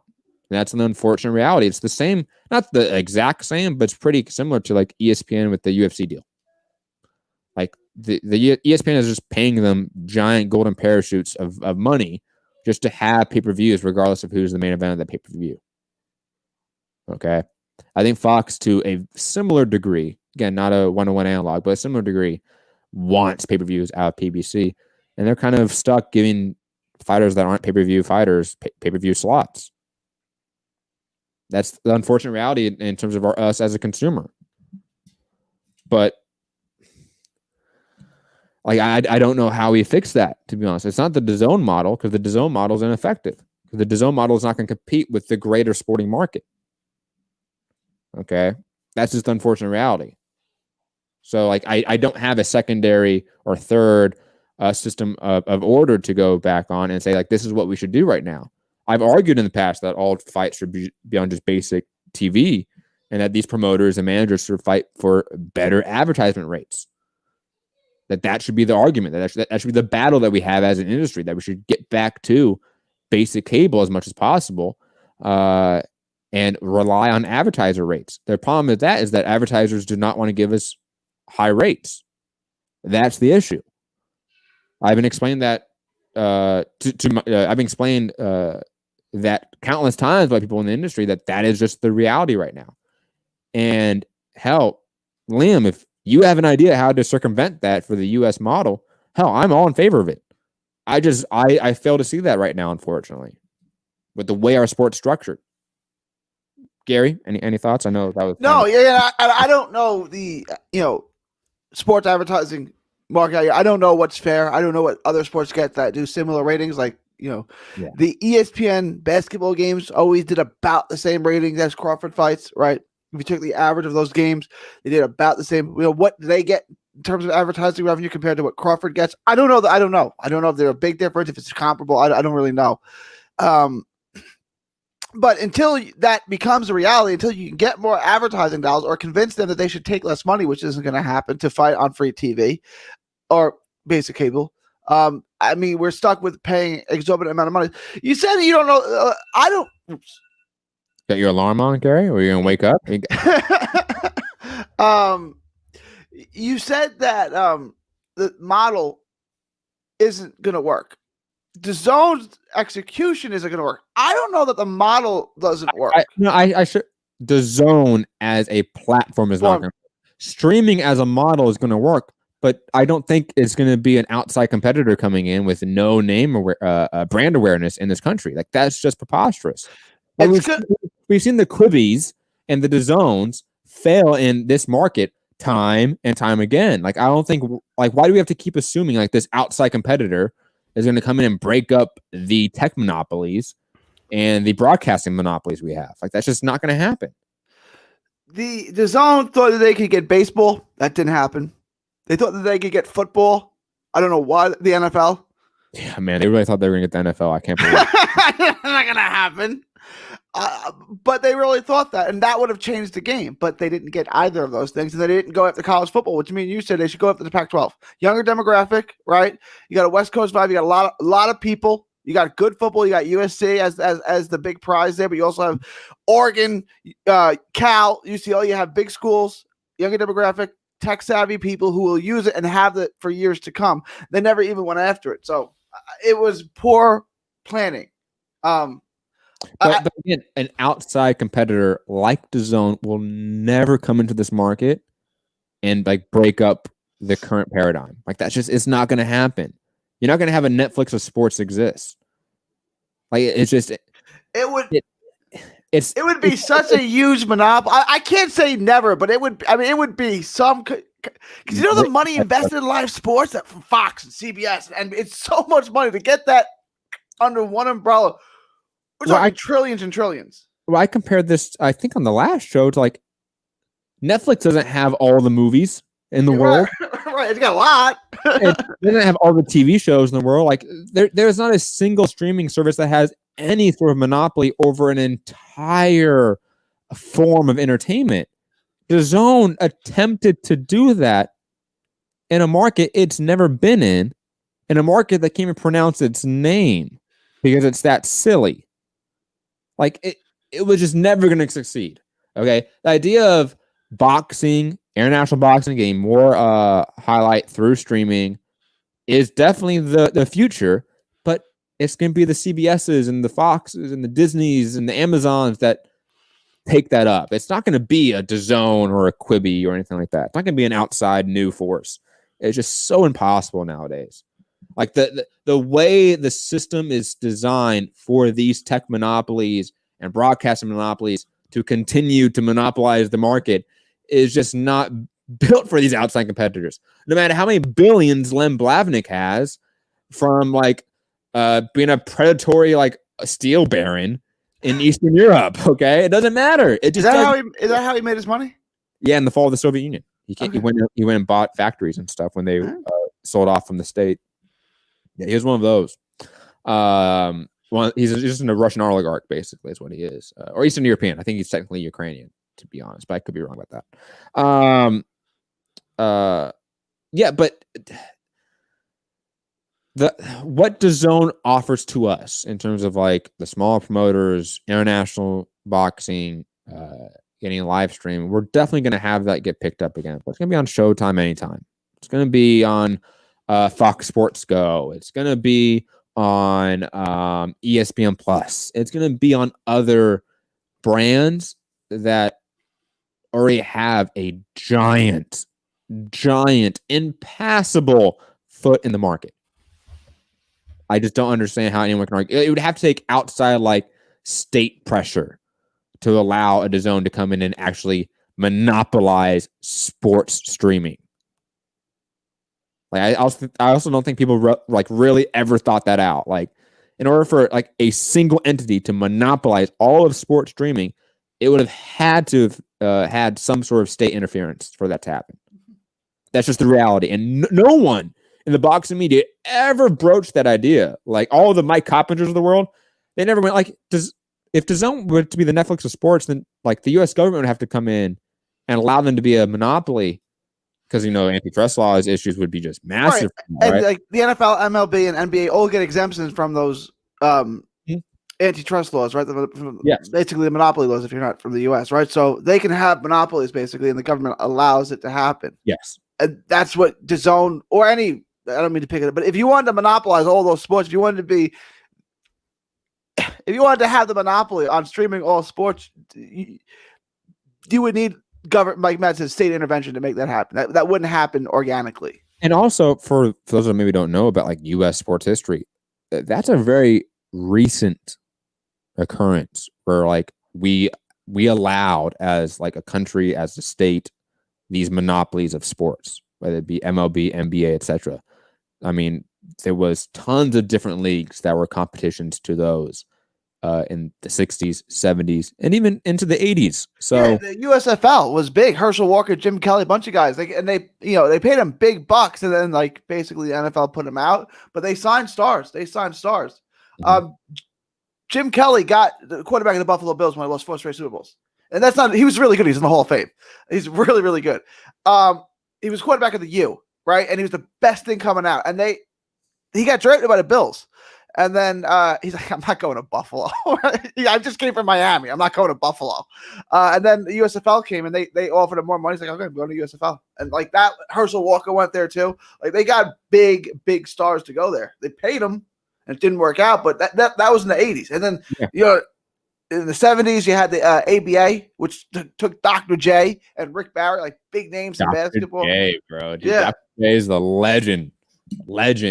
And I'll be honest. No, I'm not going to say that story. It was a nerdy story. I won't say it. But going back to the DAZN topic, Liam in the chat saying, with support, I want to get into this. With support, whatever that means, DAZN would work. It's a far better model. However, Americans want to bash it because it's not American. It makes no sense. And enjoy pay-per-view prices for the foreseeable future.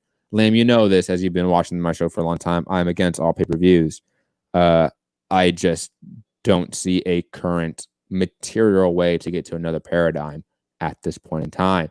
And also, what do you mean by support, Liam? Like, I love DAZN. Okay, I think it's great that I get to pay $100 a year and I get all these fights. Okay, but the reason why it's so many fights for so little money and they don't have anything else is why it's not going to work. I loved it. I'd rather have DAZN than pay $70 or $80 a month to watch one fight. Where did you get? I don't like DAZN because I don't think it's going to work. Doesn't mean I don't like it. I don't think he said that we don't like DAZN. I think he said, I think his point, and Liam, please, if you can, further your point about the support for DAZN. Like, what do you mean by support? Who should support it?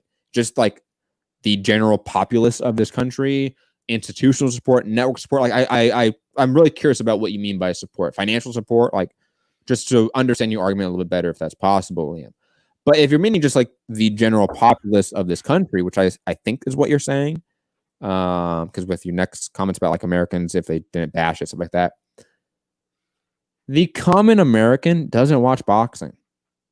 Like, we are a country of nearly 400 million people. Okay. boxing on premium or basic cable gets like 300,000 to like 2 million viewers. Like that's kind of the range, right? 1%. Like it is tiny. It's less than 1%. Yeah, less than 1%. It's less than 1% of this country watches boxing in any regular sense. Okay. The Zone legitimately only had boxing and MMA. And they didn't even have like the premier MMA. They had Bellator, which is a significant drop off from the UFC because the UFC has monopsony power in the marketplace. But that's a totally separate argument for a different time and different discussion. But back to the Zone. The Zone had no content for the other 99.9% of the American population. Okay. That's just the reality. So if you're saying that 99.9% of the American population should have just supported the Zone regardless of not getting content they like, then that's just like not real. Like that's not based in reality, Liam. And you're saying that there are YouTube channels designed to bash the Zone and to protect the interest of those wanting pay-per-view. Look, Liam, I'm being like unfortunately very honest with you. Those YouTube channels mean jack shit. Okay. They talk to within the same 300,000 to 2 million people. Okay. And if that, everybody talking on YouTube channels, like they've reached audiences of like a few, like 10,000, 100,000 maybe. Like that's what we're talking about here. That's a very small reach. That was not going to be the tipping scale to making the Zone in the US successful. That just is not true. It's just not. We're still talking about the 0.1% of the American population. The Zone wanted to be the Netflix of sports, not the Netflix of boxing, the Netflix of sports. The reason why the Zone did not get support from the general American population because it had no content for the general American population. The reason why that general American population will never buy the Zone is because the Zone had no interest in ever actually acquiring sports in the U.S. It became quite apparent when they wanted to cancel their contracts with MLB and their premier fighter in Canelo Alvarez. Okay. That's just the reality. Okay. It has nothing to do with being pro pay-per-view. I hate pay-per-view. I think it's deeply anti-consumer. And I'm all in favor of getting us to a paradigm where we do not have to pay for pay-per-view or pay for any paywall to watch sports. Since a lot of us, in terms of our regular sports, only paywall is to have like a cable subscription or something to that effect, right? Like pay your $30 a month and you can watch a ton of sports. You can watch NBA, you can watch football, you can watch all these other sports generally for free because you just pay the $30 a month, right? I wish boxing was under that as well, along with the major sports. I wish we can get there.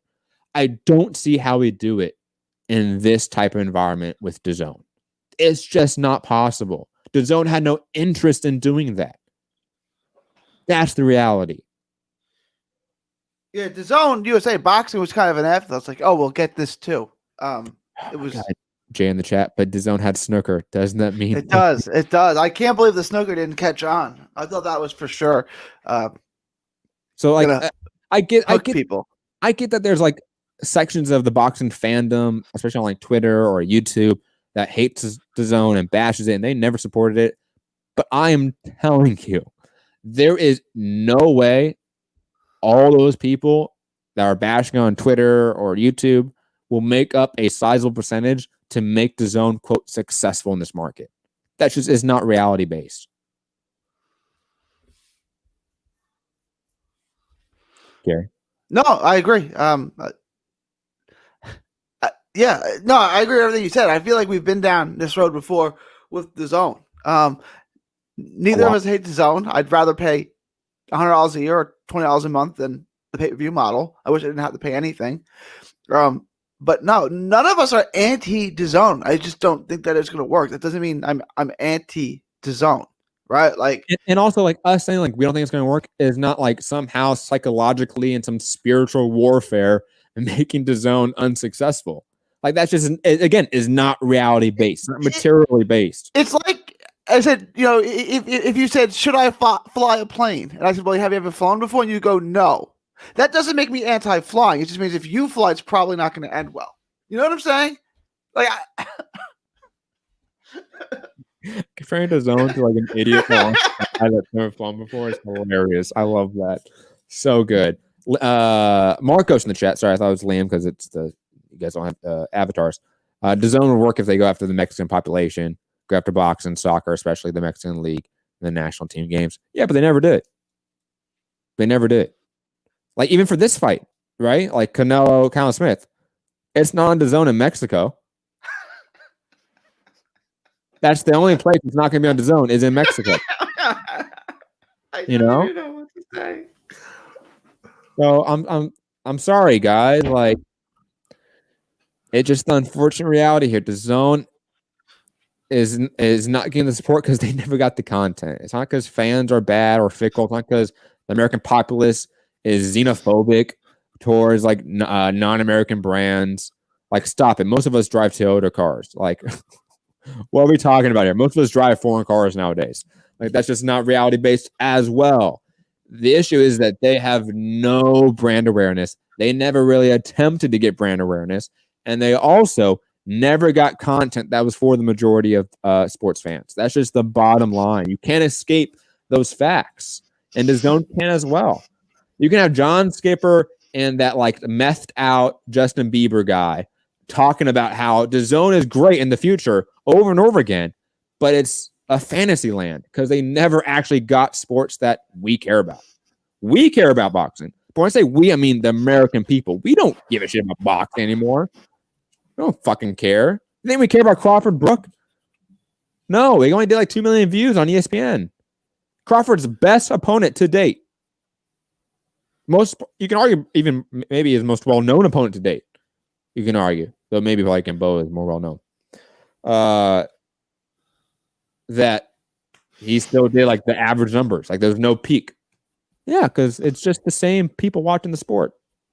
That's the reality. It's us. It's been us. But y'all are family, though. I love y'all. If you want to talk, yes, we love you guys. Okay, but we don't move the needle. That's just the reality. Liam saying it certainly doesn't help. Well, no, it doesn't hurt either.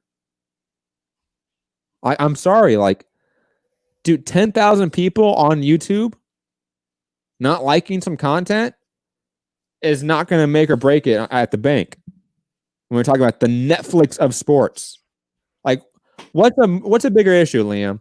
The fact that DAZN couldn't get the NFL, college football, MLS, NBA, MLB, hockey, or that like a few angry boxing fans were didn't like it on YouTube. Like, honest, like what materially affected DAZN? It's not the YouTubers. It's not. We don't have power. Like, we don't have material power. We don't have systemic power. We don't have institutional power. We are some nerds online talking to like a few hundred people. And the big YouTubers talk to a few thousand people. Whoa. Okay. It's not materially affected at all by us. DAZN is materially affected by not picking up mainstream sports. And to put it in perspective, right? Like the Crawford Brook fight did a good number, right? Did 2 million views. Mm-hmm. Yeah. You know what Monday Night Football typically does on average? Like 15.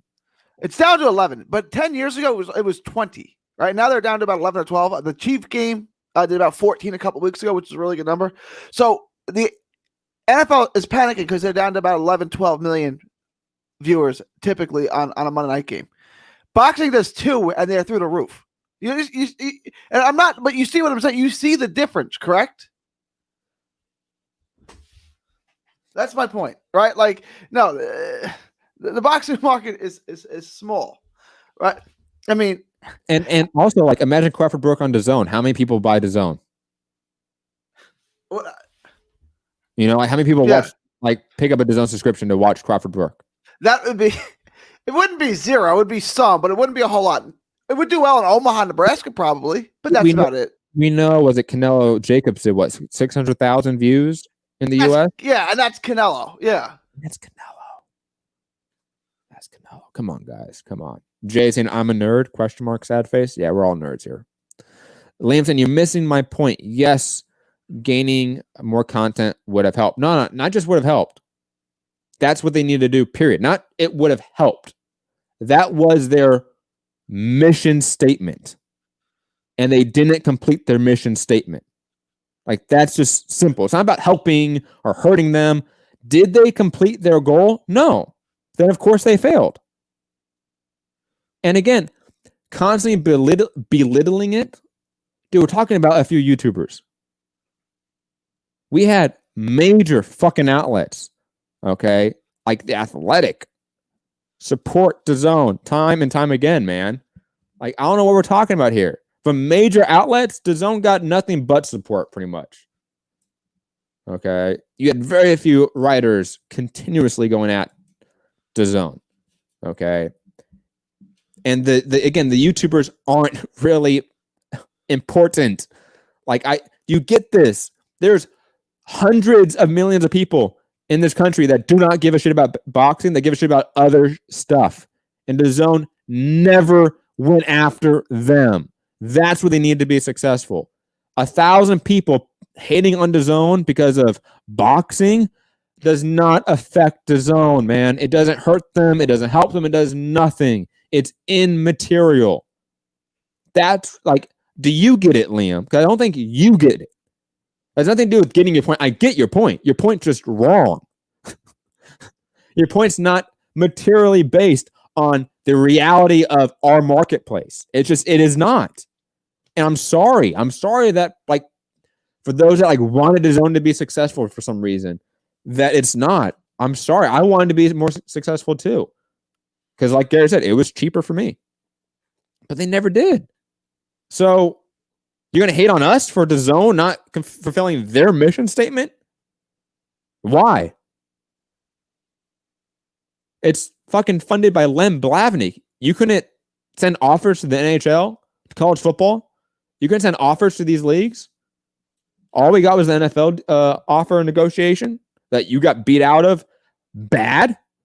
Obviously, you weren't going to get the NFL. I mean, it's so obvious. But that's all they really attempted. They didn't really attempt to do anything else. No, they didn't attempt anything else. All they got was that change-up show. But it's not like they really went after the MLB. They didn't go after the MLB. They got a change-up show, which is great. But no baseball fan, average age of a baseball fan is like 50, was getting the zone zero. I mean, zero baseball fans were getting that to watch a change-up show, which was great. It's a great show. But it was something you watch in addition to whatever reason why you bought it, right? Like, nobody was buying or subscribing to the zone to watch a change-up show, especially baseball fans who are 50 years old. It's not happening. Oh, fuck no, man. It's not. It's not. And Rebus fanboy making a good point. They try to make YouTube fights on DAZN, for fuck's sake. I mean, like, what are we talking about here? DAZN is not a serious entity. Okay? Like, it never was. It dressed itself in the professionalism and look of like Apple. But it was a fucking sideshow project by a Eastern European billionaire that could give two fucks about this shit, man. That's the reality. I'm sorry, Liam. I'm sorry. I know we want DAZN to be successful because it's better for the consumers overall, for us boxing fans. But it's not better for the consumers for any other fan group. That's the unfortunate reality. No one's going to buy this shit if it's just for boxing. And Bellator. I don't even watch Bellator, and I'm an MMA fan. Like, I don't watch that shit. That's how bad it is. Come on. It's like it's the equivalent of watching the G League in basketball, right? I mean, I'm not. They're good players. They're playing in the G League. But I'm not watching it. Yeah, absolutely. You know, like the idea of like DAZN just didn't get enough support. No, man, they just didn't get enough content. Like, you're blaming the consumer for a multi-billion-dollar company failing. Get the fuck out of here, Liam. Come on, man. That's just ridiculous. Sorry, we got off track on that. We were talking about Canelo like a while ago, like 30 minutes ago, or like almost an hour ago. It feels like now. Did we wrap up the Canelo topic? Was there anything else? We wrapped up Canelo.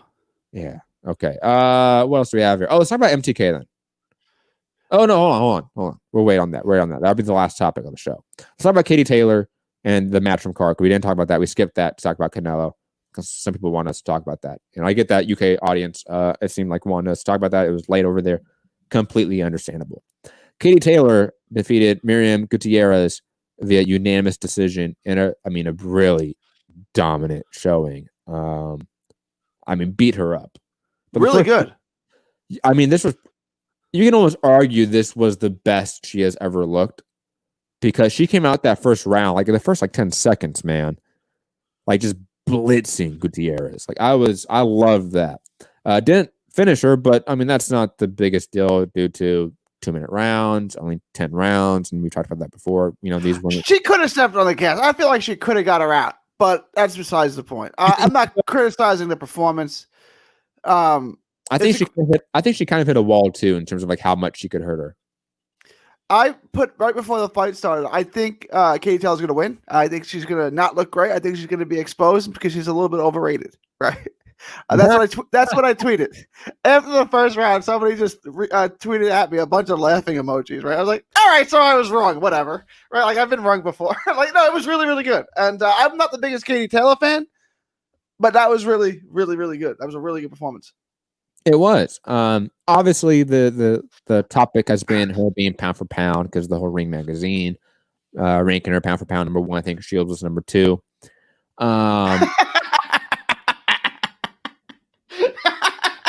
Look.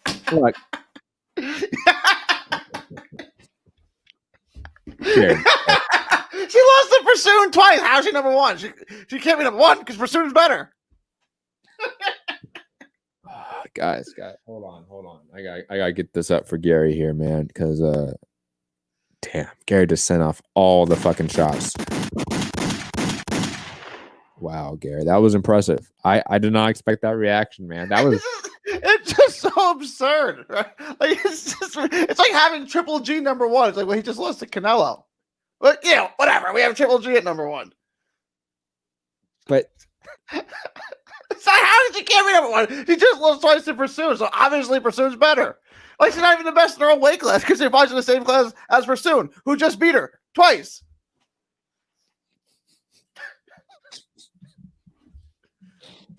Oh my god. I didn't know which way you were gonna go on it. I didn't know if I should be like the hard line, like fuck this, or if I should play like centrist here and act like Rob was here and we should be more respectful of Katie Taylor. I'll try to do that. I'll be honest, just for the Katie Taylor fans, and to be honest, I think she deserves some level of devil's advocate here, right? She does. Right now. Well, hold on, Gary, you just had your little laugh rant, which I gotta say that was good. Let me play devil's advocate here, and then you can respond, okay? Because again, I agree with you. Let me table this, but I agree with you. I think Clarissa Shields is pound for pound number 1. But I'll play devil's advocate here for the discussion, right? Katie Taylor's resume and the division she's a part in divisions, because she has been in multiple divisions, are fundamentally deeper, and she has obviously fought better competition than Clarissa Shields. Your counter argument to that? She is, and I'm not saying she's bad. She's not not in the top 10. Of course, she's in the top 10. She's not better than Amanda Serrano either. Like that, I don't think that's close either. I like Katie Taylor. She's good. She's got an Irish fan base. I think she's good for the sport. That being said, she lost twice to Pursuit. Clarissa Shields is like Hopkins in the fight. She doesn't lose rounds. She doesn't lose any rounds. She dominates fights from yes.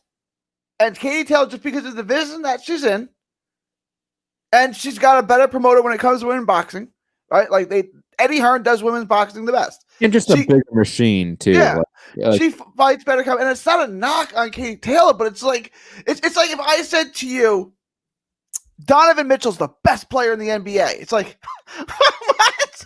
What? It's like, you don't think Donovan Mitchell's good? No, I think he's really good. He's not better than Greek Freak. He's not better than LeBron. Like, what are you talking about? Hold on. You're comparing Katie Taylor to Donovan Mitchell. What's wrong with Donovan Mitchell? Donovan Mitchell's really good. No. Dude, what's wrong with Katie Taylor? They think that she's only Donovan Mitchell. Donovan Mitchell's an all-star. Like he's a good player. He's not a top 10 player in the league. All right. Okay, did I go too far? Damian Lillard. It's like saying Damian Lillard's the best player in the league. No, he's not. If he was on the Lakers, he'd be the third best player on the team. He's not the best player in the league. It's ridiculous. I don't mind the Lillard comparison, though I do think you're saying that Lillard would be the third best player on the Lakers. It's just wrong. He's better than LeBron? I didn't say he's better than LeBron. He's better than Anthony Davis? Yes. You call up 30 GMs right now. You said you can have two. You can have one of these two guys. Anthony Davis, Damian Lillard. Watch 30 GMs all take Anthony Davis. Fine, take Anthony Davis. I like Damian Lillard. I like Damian Lillard too, and he's a big fight fan. I like Lillard. I'm just saying. A guy who's better, Gary. With my non-existent basketball knowledge, yes, he's better. I think that putting the Pursuit fights as a sort of albatross on Katie Taylor as like the reason why she's not pound for pound number one is, and I'm gonna be a little bit contradictory here. I'm gonna say stuff that is contradictory of each other. I think it's partially valid, but it's also partially harsh. Okay. For one, those fights were very close. Right? Like, even though we both think Pursuit won, they were close, competitive, good fights. Fight of the year contenders as well, right? And Pursuit is also one of the best opponents, sort of like the B-sides that we've seen against any of the great women fighters we have right now, right? And the sort of the contemporaries that we have, the Amanda Serranos, the Taylors, all of them, right? Like, Pursuit seems to have been the best B-side to any of those A-sides so far. So that I think is both why I think Taylor's was struggling so much in those fights, and also a sign that Kay Taylor's fighting better opponents than other people. Also, Kay Taylor's ability to win and sort of dominate against really good competition outside of those fights, like Jessica McCaskill went on to beat Celia Brækhus, maybe is a sign that Pursuit kind of has our number in terms of being a difficulty in terms of matchup, but that doesn't take away from Taylor's boxing almost perfection at times. And if Shields will have more fights, we're going to see eventually her struggle, her eventually have fights where she may not have won, because that's what happens in boxing. So if we give Shields more time to have more fights to catch up to Katie Taylor, because I think Katie Taylor has about twice as many fights as her, then we will start seeing that as well. Thoughts on these counter arguments? Look, I agree. Katie Taylor has had. I don't agree that she's had more fights. She's objectively had more fights, so fine. She's had more. She's had more tough fights. She's fought better competition. That being said, it's not like Clarissa Shields hasn't fought a bunch of good. Her first professional fight was against who? Frances DeZern. That's a really good fighter, right? That's her first fight. I'm not saying Shields' resume is bad. I want to make that very clear. I don't think it's bad. I just think that Hammer, Rankin, like she's got good. No, she has good wins. No, don't get me wrong. But I think Taylor, like you've already agreed, has the better resume. Like that's not a real argument that we need to have. And of course, we need to add to the context to that point that Shields doesn't have a bad resume. It's just not better than Katie Taylor's. In terms of like boxing ability, I think it's comparable. Like Taylor's boxing ability is high level sublime shit. Like it's not like, again, I don't think she's in terms of like boxing ability as good as Clarissa Shields. That's kind of where the argument falls apart in terms of my devil's advocacy, because I can't. That's where I come down to. Like Shields is clearly, in terms of just visibly watching her fight, is the better boxer. She has more skills, more ability in the ring, more diversity in the ring in terms of her skill set. Taylor's kind of a very one-note fighter at times. She's very good at that one note, very talented, elite level, world-class level, but she is a little bit one-note in terms of her style. So I think it's an argument that, look, if you are out there, this is my final point, that's like legitimate, not devil's advocacy here. If you're out there thinking that Kate Taylor is pound for pound number one, I'm probably not going to argue too harshly against that, to be honest. Like I don't think it's an argument or a discussion where it's clear as day due to the reasons I brought up. And plus, I think like it's a 1A, 1B situation where like if Taylor goes on and fights McCaskill in a rematch after McCaskill beats Brackus at 147 and Taylor wins, how can you deny Taylor's pound for pound status? Similar. If Shields goes up and answers the call of Savannah Marshall, who's been calling her out since the amateurs, obviously, since they fought, and beats her up, how can you deny Shields pound for pound, caliber, right? I don't think this is an argument or a discussion where it is a firm understanding of who is the 1A and who is the 1B right now. I think there's an argument. Okay. I don't agree that Taylor's the 1A, but if you have that argument, I don't disagree with it too much. I can see how you came to that conclusion. But it's like coming to the conclusion Callum Smith is better than Callum Smith is better than Caleb Plant based on their resumes. So, okay, I agree. Smith has a better resume. But if you watch the two, it's clear as day which one is better, right? Like here, you just said Savannah Marshall. If Clarissa Shields went up and fought Savannah Marshall, who wins? Oh, I'm picking Clarissa Shields. It's not even a question. Yeah. If Katie Taylor fought McCaskill, who wins? I don't know about that. And let me go one. If Serrano went up and fought Katie Taylor, who wins? Serrano wins. So she could go down. She could have someone come up to her and lose. And if she goes up, she could lose too. There's no one in or around. And I get it. Katie Taylor fights at a better weight class and with better fighters around her. That has to be taken into consideration. But if Clarissa Shields goes up and fights the best guy in a weight class bigger than her, she still wins hands down. So, I mean, that's what we mean by pound for pound. She can go up and down the weight classes seamlessly. There's plenty of people who think that Shields would lose that fight. To Savannah Marshall? Yeah.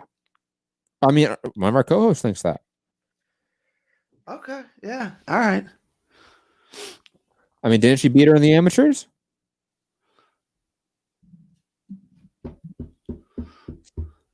That means everything, right? That means everything. Robisky Ramirez, man. Robisky Ramirez smoked Shakur Stevenson if they fought today. Dude, what are you talking about? Oh my god, I would love to see that fight. It would still be a better opponent than Joette Gonzalez. Amanda Serrano knocked people out. Katie Taylor doesn't. Yeah, but she's knocking out 105 pounders when she's like 130 pounds. Amanda Serrano knocks people. Amanda Serrano knocks Katie Taylor out. Amanda Serrano knocks people out. No, she doesn't. You don't think that? Nah, that was hyperbole. Okay. I mean, you can maybe think she wins. I don't think she definitely wins. I don't think she wins. Like Katie Taylor's not the biggest lightweight, but like Amanda Serrano is moving up like numerous weight classes to take that fight. No, it's not happening. I can see Katie Taylor just bullying her. Kind of like not of course just like this fight, but in terms of like that strategy that Taylor had for this fight, had the same strategy for Serrano. Don't give her the time, don't give her the space to work, pressure her, beat her up, bully her. You're the bigger fighter, you're the stronger fighter. Show it. It's a great fight. Let's do it. New York City, once boxing comes back, Katie Taylor and Serrano headlines a card at the little building at MSG. Bang. We were so close to having it happen, man. We were so close. I forgot about that. You're right. It was, I think, if I'm remembering correctly, it was a combination of COVID, but it was more so, I think, Serrano's manager or management issues. I forgot about that until you just mentioned it. Yeah, we were so close, man. And that was going to be in New York. Remember that? The whole Serrano Heather Hardy fight was the step to that. Yeah. Because remember, Katie Taylor fought Cindy Serrano.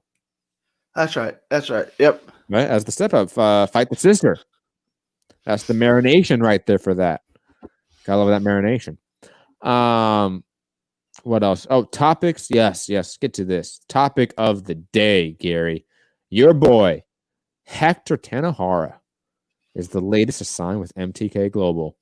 Gary, are you like me seeing that a lot of these Golden Boy prospects are signing to MTK Global for management deals or advising deals, and it seems like we're about to see a jettison from Golden Boy, and it seems like a first move at like poaching talent. Am I wrong here? It feels like it. It's so they've done the Texas 3-step now, the Texas Triangle. They've done Tanahara, Josh Franco, and they had Virgil Ortiz a week or two ago. So look, you see what Robert Garcia said about Golden Boy. Go follow Jojo Diaz on Twitter. Tell me what he thinks about Golden Boy. And now you see these guys signing with MTK Global. Like, they obviously don't trust Oscar to do the right things with their career, so they're looking elsewhere, right? Golden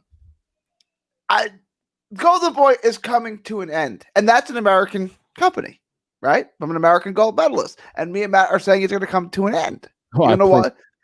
Please, can it? Dude, I will take K2 Promotions over Golden Boy any day. Tom Lawfer, fuck yeah, dude. At least the dude is like fun to drink with. Oscar De La Hoya may be fun to drink with too, or maybe not. You remember that LA DJ Tattoo? Yeah. Remember his stories about Oh drunk and drugged up, and no, that's not fun. That's your buddy that gets too drunk and pisses himself at the party, right? That passes out, pisses himself on the couch. God, no, that's the worst person to get drunk with. Sorry, back to Golden Boy and the mass exodus that we are. Yeah, I mean, no one has had a good thing to say about Golden Boy except maybe Munguia, but I don't know because I don't speak Spanish. But I mean, they seem to do a good job with him and nobody else. So, maybe it'll be like, no, that will just be gone. I mean, I'm saying maybe it could be like Star Promotions where they have Joe Smith and Chris Algieri and they kind of do a local thing and they go play B-side on other cards with those guys. But Gas it's just going to go away. It's just going to fall. And I'm glad that these guys, my guys, the Texas guys, are all doing their own thing and not waiting for this ship to sink, because it's definitely sinking. Yeah, and I think we're seeing the very gradual process of Golden Boy, like either closing down, not really being a player anymore, whatever that looks like. We're seeing that process unfold. You've lost Canelo. It seems like all of your star prospects, not named Ryan Garcia, because Ryan Garcia is linked to Canelo, not these other guys, are signing with MTK Global, which I think is, to me at least, implies either a Top Rank or a Matchroom deal in the works for a lot of these guys. You have Rick Merrigan managing all of them from like the US side of MTK Global, so that kind of makes me lean a little bit towards Top Rank as the next destination. But I know MTK does a lot of work, obviously, with Matchroom as well, so could see them go that route. But regardless, I mean, 2-3 years is my guess, guys. My prediction is when we see Golden Boy fold up.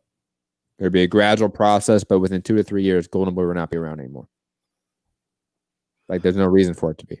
They're not going to have any fighters up. Like, if they're signing these other managers, once Virgil's contract is up, once Ryan's contract is up, Ryan may buy himself out of his contract because he probably has the funds to do it, right? Once Virgil's contract is up, they're gone. They're going to go elsewhere. You know what I'm saying? So, look, Golden Boy's been good to Texas fighters. They've signed a lot of Texas fighters. So I was like, I'm not mad at it. I'm just saying, like, if they're not, they don't have the best interest of your career in mind, then you need to go somewhere else, It's just the reality of it, unfortunately. Jays, I don't get all the hate from Munguia, or where all the hate from Munguia comes from. Santiago saying it's more disappointment than hate. No, I think it's hate. No, I don't hate Munguia. I like watching Munguia fight. No, okay, I'll speak for me at least. I hate Munguia in terms of his hype. I'm the person that had like phone calls on shows from a person called Mr. DAZN that would yell about how he's the next Chavez Sr. And I'll be honest, that shit like really just rubbed me the wrong way and like pissed me off because it's just stupid to say that. So I've never liked him since then, to be honest, because of the comparisons. Like, you start comparing a guy that's clearly not that good to Chavez Sr., yeah, I'm going to hate on him and anyone that bigs him up because, I don't know, I'm an asshole, I guess, or something like that. That pissed me off. Like, it'd be like us stating that, like, Caleb Plant's the next Pernell Whitaker. It'd be like, no, that's an asshole move to do. Like, if I said that about Caleb Plant, I would assume all of you listening would hate Caleb Plant. It'd be like saying Tevin Farmer, right? So like Caleb Plant's really good, right? So it's not that. Like, it's such a ridiculous comment, right? It's like, really, that's what you think? Look, I like watching Munguia. His fights are fun. My favorite fighter ever, besides Pernell Whitaker, or in addition to Pernell Whitaker, is Arturo Gatti. Did I think Gatti was going to beat Floyd Mayweather or Oscar De La Hoya? Of course not, right? But his fights were fun. I feel like Munguia, I went to his fight in San Antonio. It was a ton of fun. He can have fans. He can be a local star, but he's not a world beater. He's not. He's not good defensively. He can't cut off the ring. But his fights are fun. Like, he can be in a lot of blood and guts fights. Maybe he can win some fights. But no, absolutely. I just think that he is going to be like a B-level guy, and that's just where he's at. Jason, no, you should hate the fans. He has not done that himself. I mean, true, but I don't hate him as a person. I don't think Munguia is a bad person. I just will shit on his fights because they're main events usually when I don't think he should be main eventing fights. You're gonna get the same sort of promotional bullshit from Golden Boy anytime he fights that I hate. So it's the surrounding bullshit of him, not him individually. It's very different than my hate for Oscar Valdez, because I think Oscar Valdez just sucks. I'm tired of seeing him fight. Yeah, it's just different.